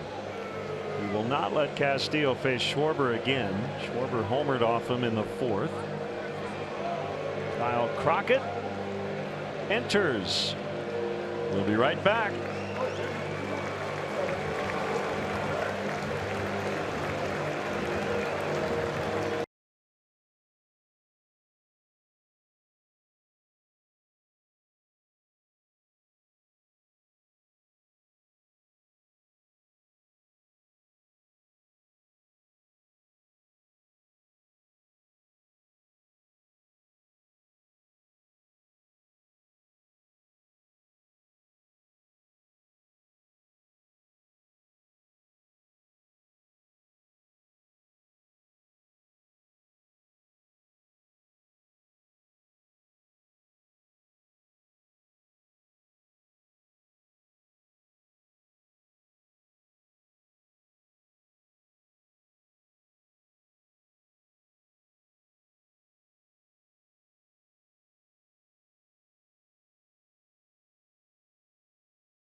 That might be a good thing for Schwarber because he loves his home state of Ohio. I'll say OPS up over 1,000. The pitch, Schwarber swings and misses on a curveball. Some funk there from Crockett. Not a hard thrower. A finesse guy, 87, 88 miles an hour. Just recalled here yesterday from AAA. He had an ERA of 4 there, 23 appearances. As Len mentioned, big league time with the Indians. And going back to 2014. He's down in the count.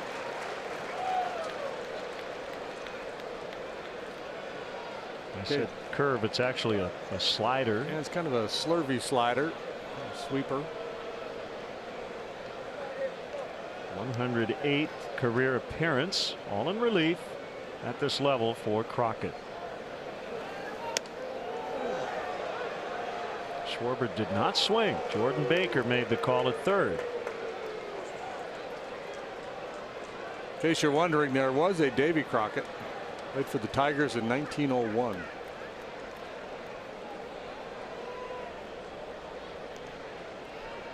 I did not know that.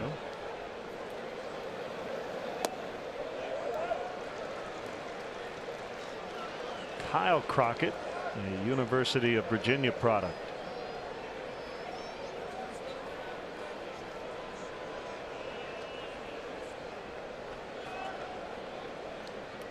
Justin Wilson has joined Anthony Bass out in the Cubs pen. Call strike 3. The breaker pegged the outside, and the Cubs strand a couple in the 6th. They trail by a run.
Cubs baseball is brought to you by Budweiser. Join the team that enjoys responsibly. Budweiser reminds you to drink wiser.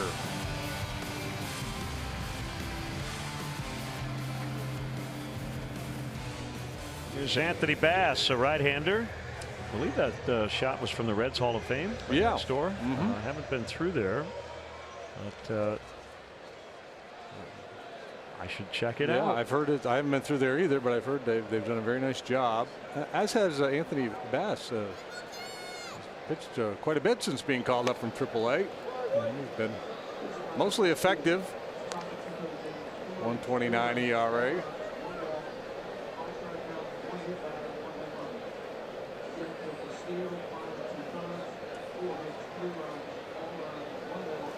Swing and a miss by Hamilton. 0-2. Sparky Anderson was the manager of the Big Red Machine, and then later the Tigers. Well, he had some great quotes. Once talking about one of his players, said he wants to do so good, so bad. Yeah, I think it was Jose Canseco about whom he said he's built like a Greek goddess. He did. No. Yep.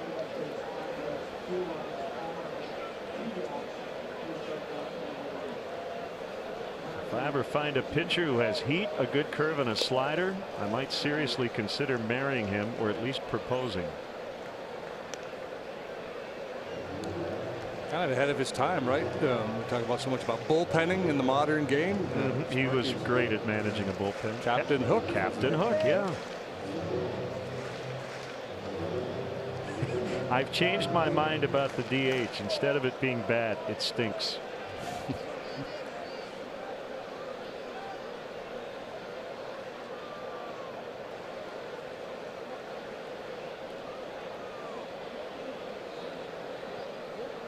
I've got my faults, but living in the past is not one of them. There's no future in it. Great stuff. That's Yogi like there. Yeah.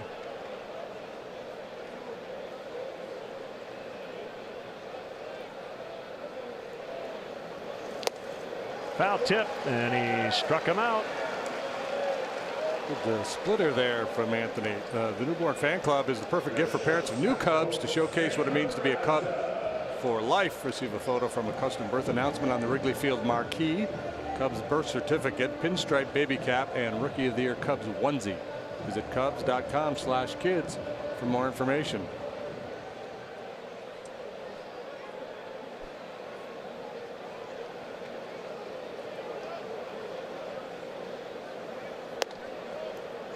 I think I've told you the story that Bill Gullickson told me.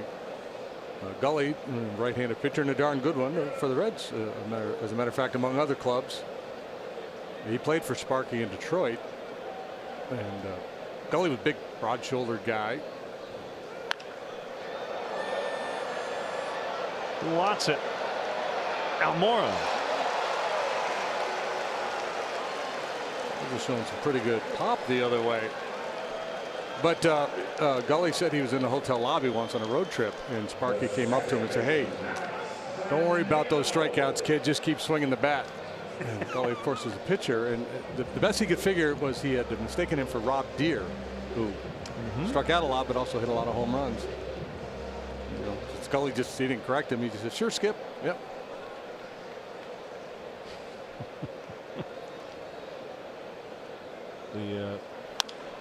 The double negative was his friend, or triple negative in times. Nice work by Bass. 4-3 after 6.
the winter winds, they have come and they've gone. Still those days, those lonely days, they go on and on. And guess who sighs his lullabies through all the nights that never end? My fickle friend, the summer wind. That one chosen by JD. That summer He's got a big birthday this weekend. So I get to pick the song? You get to pick the song for your birthday. That's your gift. Well, Chairman of the board. I offered 2 options for our fine producer, Mark Brady, and he picked that one. And I'm on board with it. What was your other choice? Rosalita, Bruce Springsteen. Yeah, another good one. Next year. There's always next year. Oh.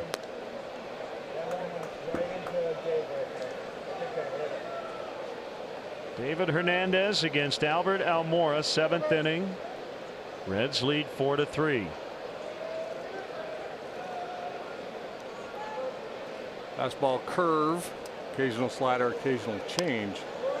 Emergency swing, and Almora able to stay alive. Hernandez started with the Orioles. Cub fans probably remember him best in a Diamondback uniform.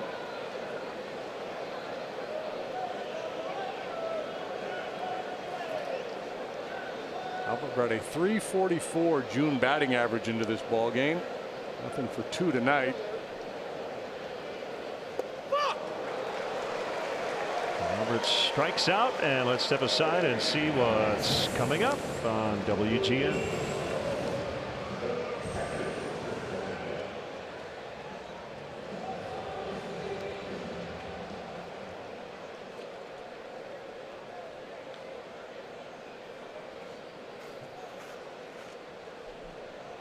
One-run ball game in the 7th.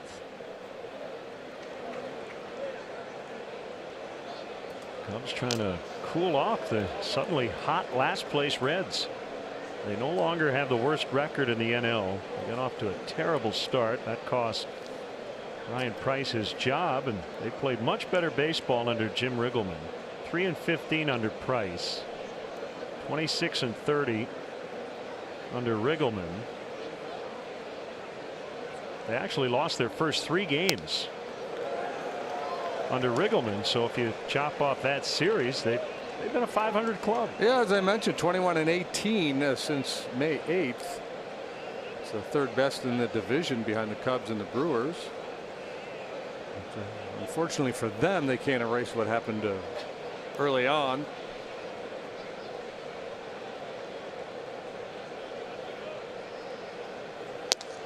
It's interesting. So this will end the Cubs to Cincinnati portion of the schedule. The rest of the games will all take place in Chicago. And a lot of times with the last place club, you think, well, they're going to be even easier to beat late because they'll start trading pieces off at the trade deadline. I'm not sure that's the case with the Reds. They might be tougher as these young pitchers start to mature. Yeah, they're not like an older team waiting to sell off some parts. Yeah, I mean, maybe Matt Harvey. You know, there's probably some guys they'd be willing to move, but there's a chance like this Castillo kid and Romano, Malley, some of these young pitchers start to find their groove. They get a little bit not tougher. going anywhere. Yeah. Suarez, Scooter Gennett. He's one guy. One question mark, right?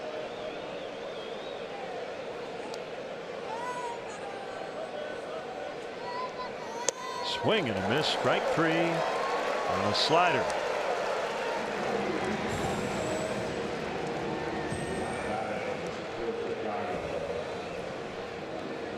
Parrot heads, attention all parrot heads. Jimmy Buffett and the Coral Reefer Band are returning to Wrigley Field Friday, July 13th.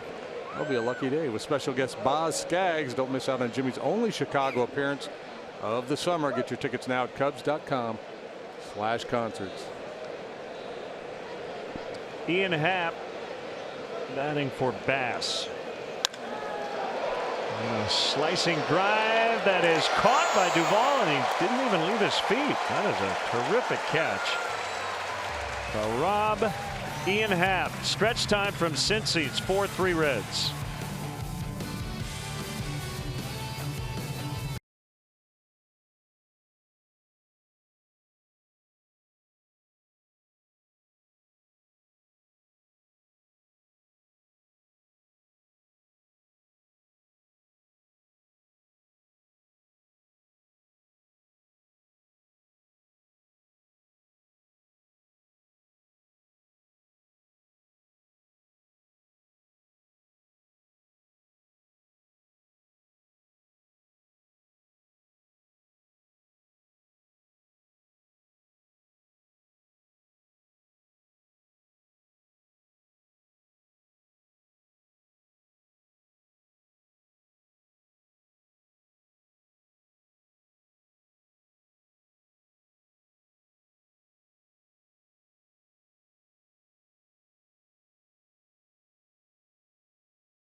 Fountain Square in downtown Cincinnati, and the Cubs trail the Reds 4-3. Bottom of the 7th, Justin Wilson comes out of the bullpen to deal with Votto, Suarez, and Duvall here in the home 7th.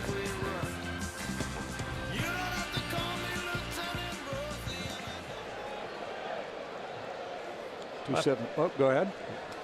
So the lefty-lefty matchup, Wilson-Votto.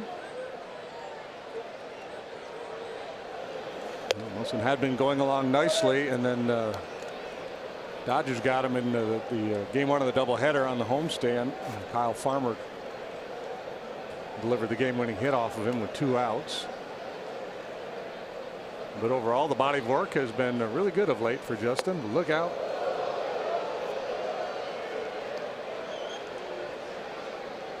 Quintana, 5 innings, 9 hits, 4 runs, 2 walks, 3 strikeouts. He allowed a home run through 92 pitches. ERA went from 4.06 to 4.26. Anthony Bass, 1 scoreless with a strikeout.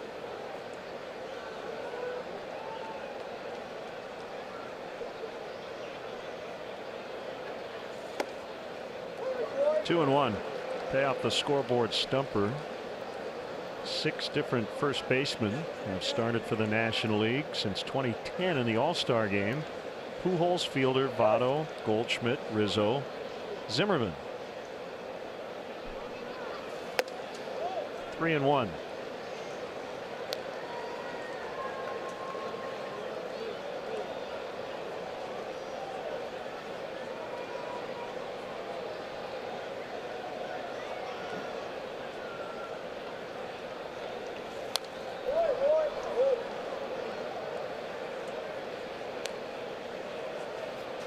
We see Votto a lot. One of the things that makes him such a good hitter, he doesn't chase a lot of pitches outside the strike zone.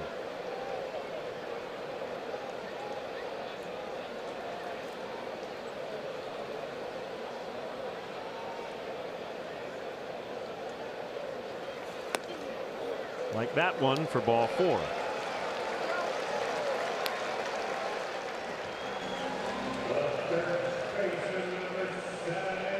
The 2018 Camping World MLB All-Star Ballot is now open and exclusively online. Make sure your favorite Cubs are represented on this year's squad by voting at Cubs.com/vote. And catch all the excitement of the 89th MLB All-Star Game presented by MasterCard July 17th. We talk about 2-strike anxiety. You mentioned the other day 3-2 anxiety, which I think is a real thing. Votto doesn't seem to have that. Right? It seems like his plan remains pretty firm regardless of the count. Yeah, and I think, you know, maybe more than anxiety, that 3-2 situation, a lot of times these guys will they'll psych themselves into thinking they're going to get a pitch to hit, you know, on 3-2. You know, they've been patient, they've worked the count. Now I'm going to get my heater. And a lot of times it doesn't happen. But, right. Yeah.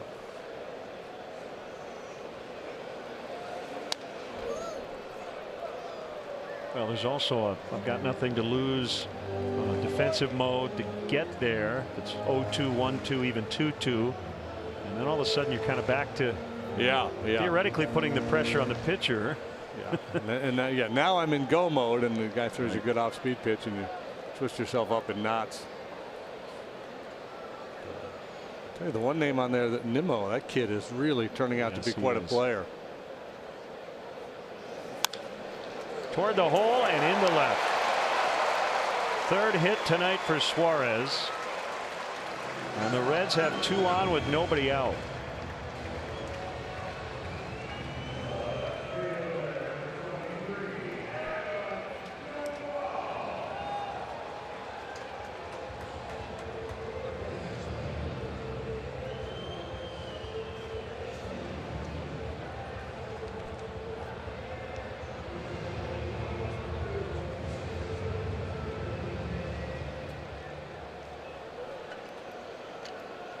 Brings up Duvall. Double play depth around the infield. Slightly to pull in the outfield. And floated into center. Votto got a great read. He's going to score. And a big insurance tally for the Reds here in the 7th. It's 5-3.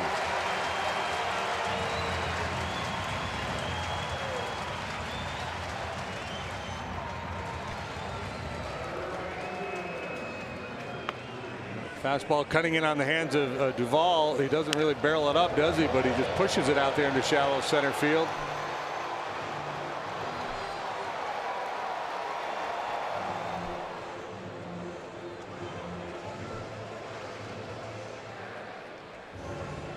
That will get Duvall's batting average up to 202.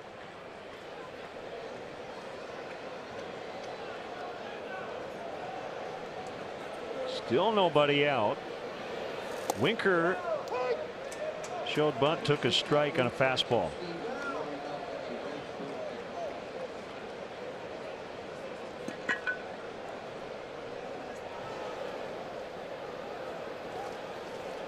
$11 hits now for Cincinnati. The Cubs have just 4.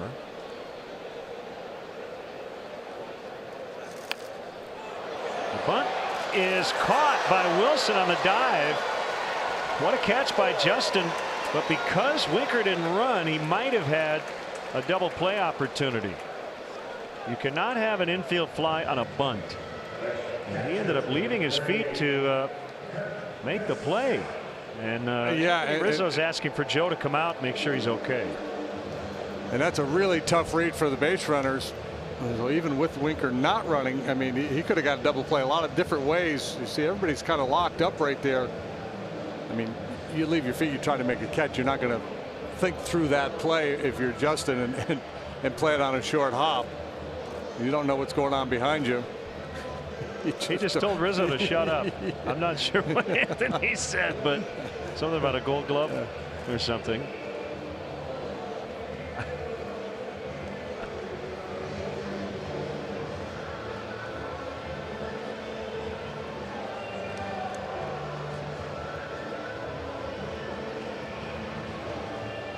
So that will not be considered a mound visit due to the fact it was about a potential injury. Rob Z up in the bullpen. Casali the catcher, and then Hernandez the pitcher is on deck. Jackson Stevenson up in the bullpen for Cincinnati. Stevens, excuse me. They had Robert Stevenson. Yeah.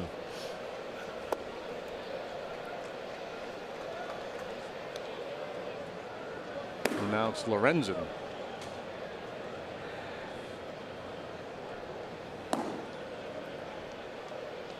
If he was already heated up, they could have him come in and take the at bat.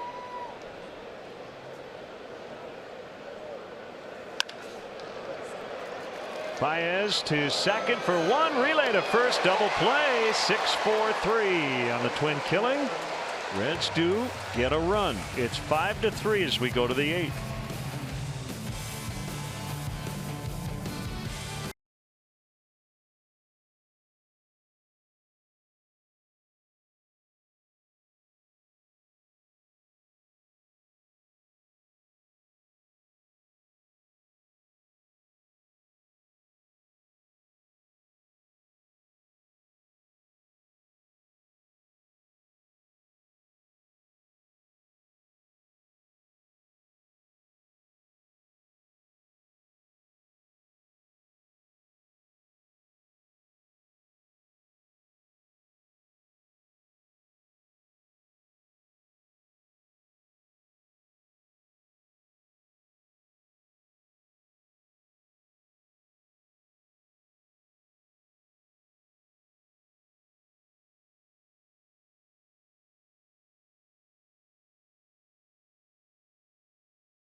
Ram trucks, Guts, Glory, Ram. Two more here in Cincy before we head to Los Angeles. That'll be a 4-game series against the Dodgers.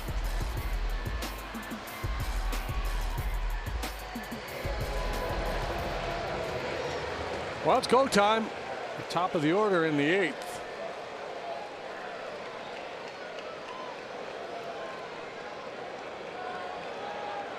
Tough night for KB so far. A couple of punch outs and a ground out. Ball strike to Bryant. Phillip Ervin.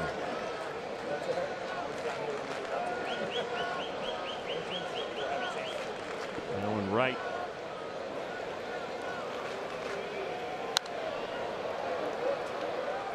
Yeah, Winker, good young hitter, but he's had some struggles defensively.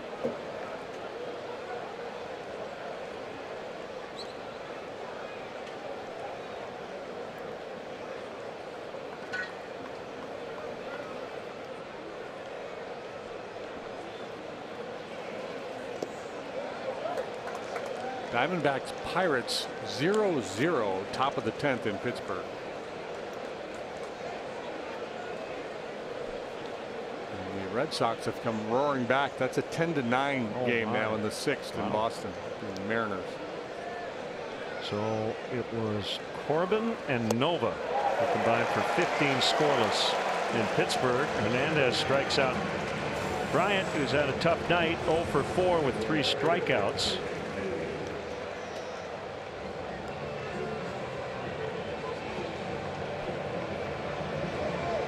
Started the night talking about how the Reds have flipped the script a little bit here. Last couple seasons at the Great American Ballpark. Cubs not nearly as dominant as they had been.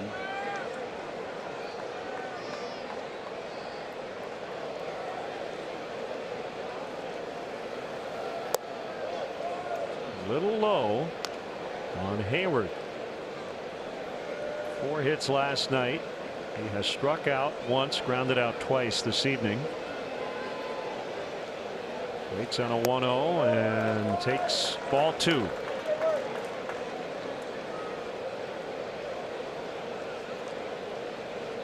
Castillo, Crockett, and Hernandez for the Reds.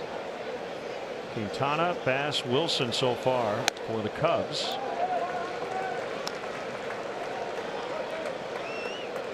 Cardinals lead the Brewers 1-0 bottom of the fourth in Milwaukee. Brewers still looking for their first hit.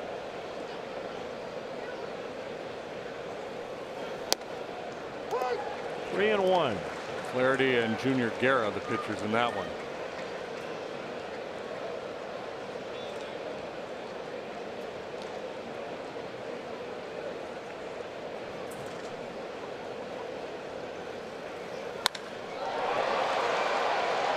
Hamilton on the track.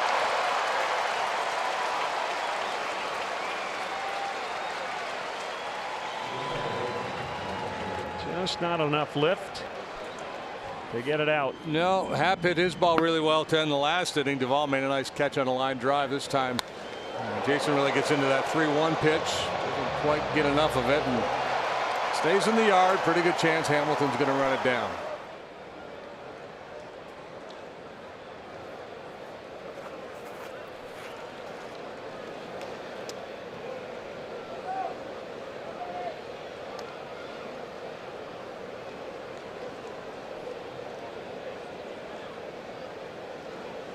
Zobrist down all three times as he tries to start a 2-out rally.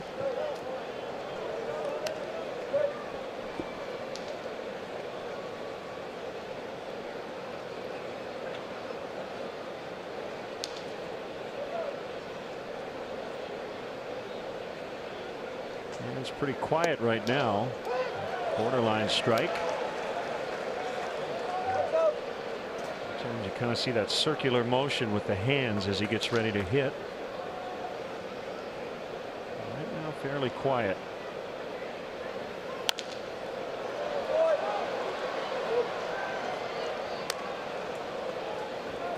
$25,885 the paid crowd tonight.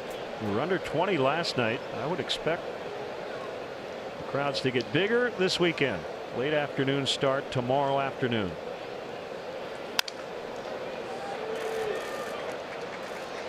Hernandez goes 1, 2, 3 for the second consecutive inning. 5-3 Reds late.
Suarez. Single home run single, couple driven in for Suarez. 57 runs batted in this year. Wrap your hand around the original Italian beef. of the Chicago Cubs at one of the 25 Bona locations. And he missed 16 games in April with a right thumb fracture. He still leads the big leagues in RBIs, so it's been quite a year for Suarez. Rob Zastryzny is on, facing Brandon Dixon, pinch hitter. Dixon was having a very nice year down at Louisville, their AAA club in the International League. And part of the deal that brought Jose Peraza and Scott Schebler here. The Todd Frazier deal, also involving the White Sox. That was December 2015.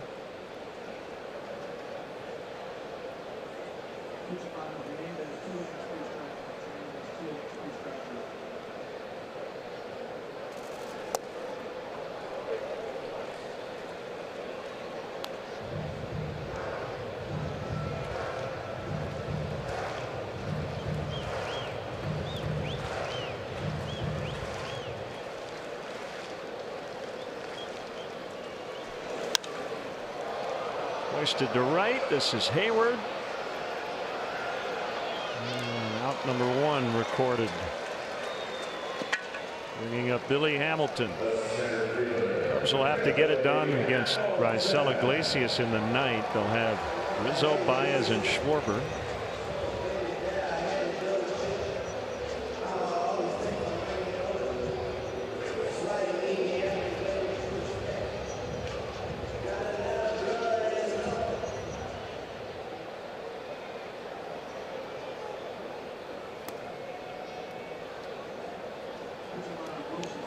We expect Joe to name Luke Farrell as the starting pitcher for tomorrow after the ball game tonight.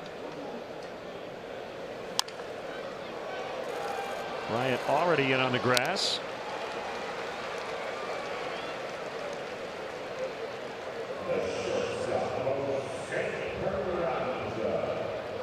And it brings up Peraza. 2 outs and nobody on. I'm guessing it would be Chatwood on Sunday, assuming everything stays status quo at home, as his wife is due any moment. And then Mike Montgomery to start the series in Los Angeles on Monday. And assuming all goes well with Clayton Kershaw on his first start back from the DL, the Cubs likely to face him on Thursday afternoon at Dodger Stadium.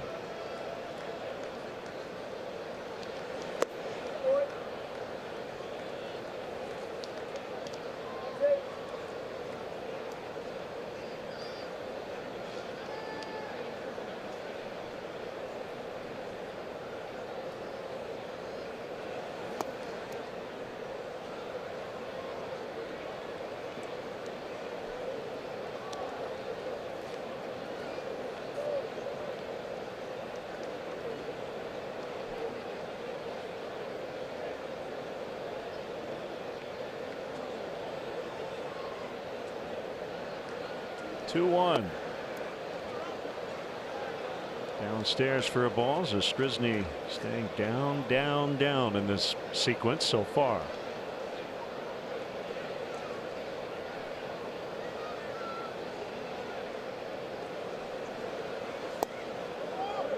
And he walked him.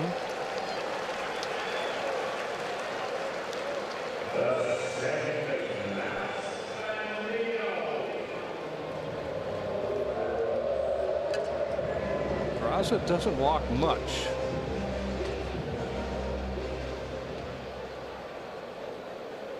Seen him swipe a couple of bases already tonight.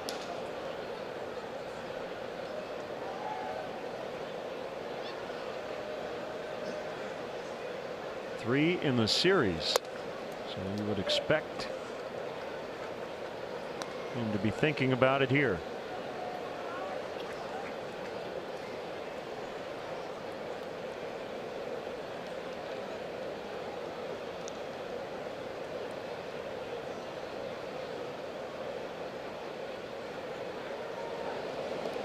Zastryzny will lob toss it over.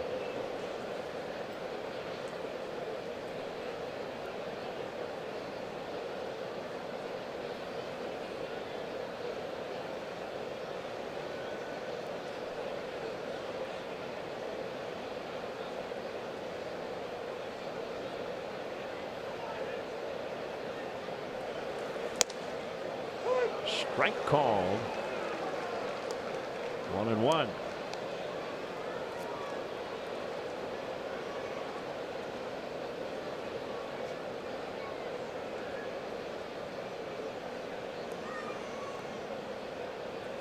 I mentioned earlier Anthony DeSclafani will pitch for the Reds tomorrow. Sal Romano on Sunday. Runner goes. The throw to second is late.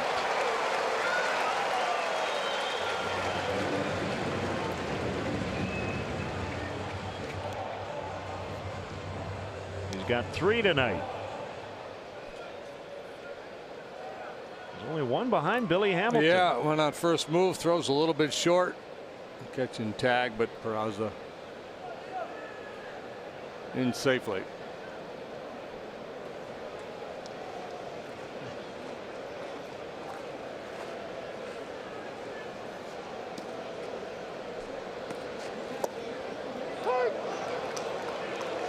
Count even. Votto's next. You'd rather not deal with him.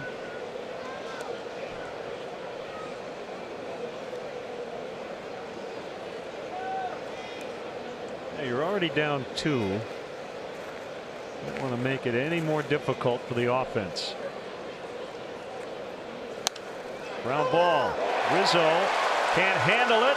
And here comes the throw to the plate. Not in time. Throw to second. They've got Blandino caught.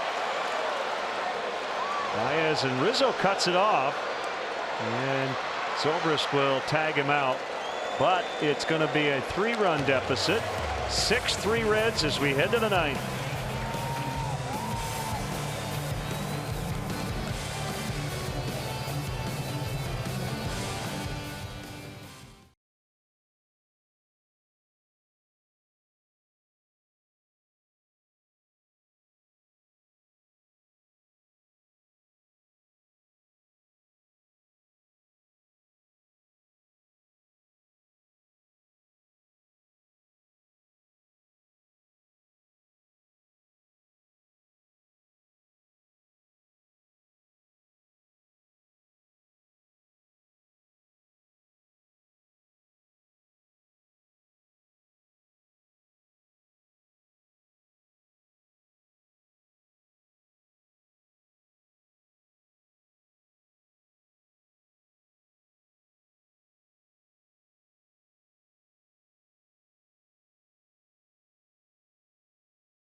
Iglesias, he comes in with a 3-run lead.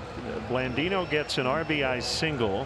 He's thrown out 9-2 to 6-3 to 4 to end the 8th inning. And what does Iglesias do well? It gives you some funky angles. He's got good stuff. A fastball that averages 95 miles per hour, but he uses his slider and changeup both a lot. And as I mentioned, he'll give you a little funk every now and then. A little drop down. Rizzo swings away, and it's a pop fly into left center. Caught by Hamilton. 1 out. Reds able to add a couple of late insurance runs, 7th and the 8th. So instead of a 1-swing game, the Cubs need some base runners. Votto worked, I should say, a leadoff walk in the 7th. Ultimately scored in a 2-out walk, stolen base by Peraza last inning.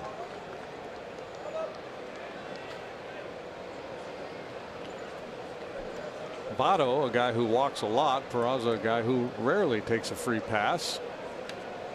Well, it was the Billy Hamilton leadoff walk in the 6th inning that turned the game around in the opener.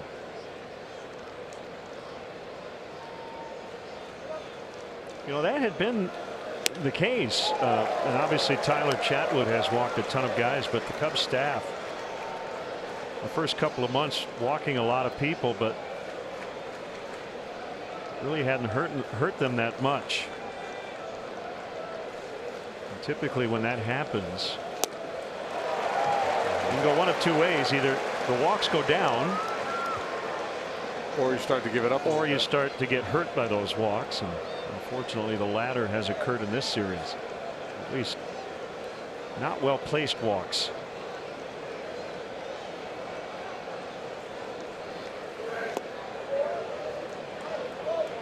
2 balls, 2 strikes to Baez.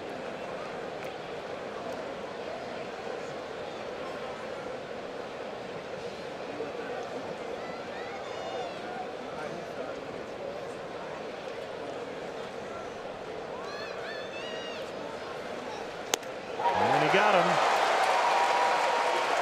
So 2 outs here in the 9th.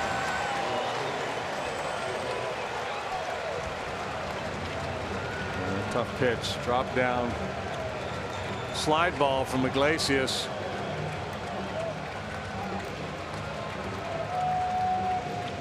The Cubs pitching staff working a walk rate of over 11%. That's the highest in the majors.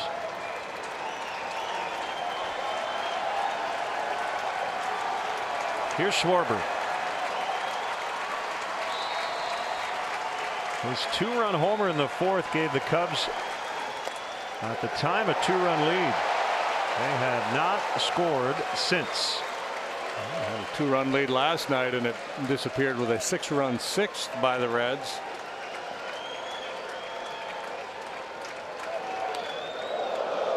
Overthrew that one.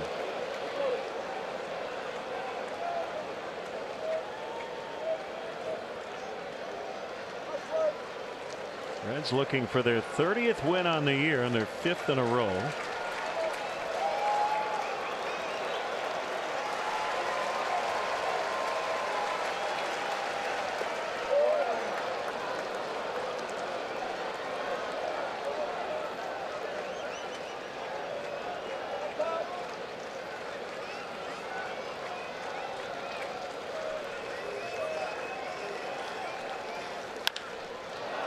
Bouncer to Votto, and the Reds have taken the first 2 games, and with an uncertain pitching situation for the Cubs on Saturday and Sunday, not ideal to lose games started by Hendricks and Quintana, but they have caught the Reds at an inopportune time. Yeah, well, they got to Castillo in the 4th after he got off to a really good start. I thought they were going to be able to pile on there. Obviously that was not the case. They managed just 4 hits in the ball game tonight.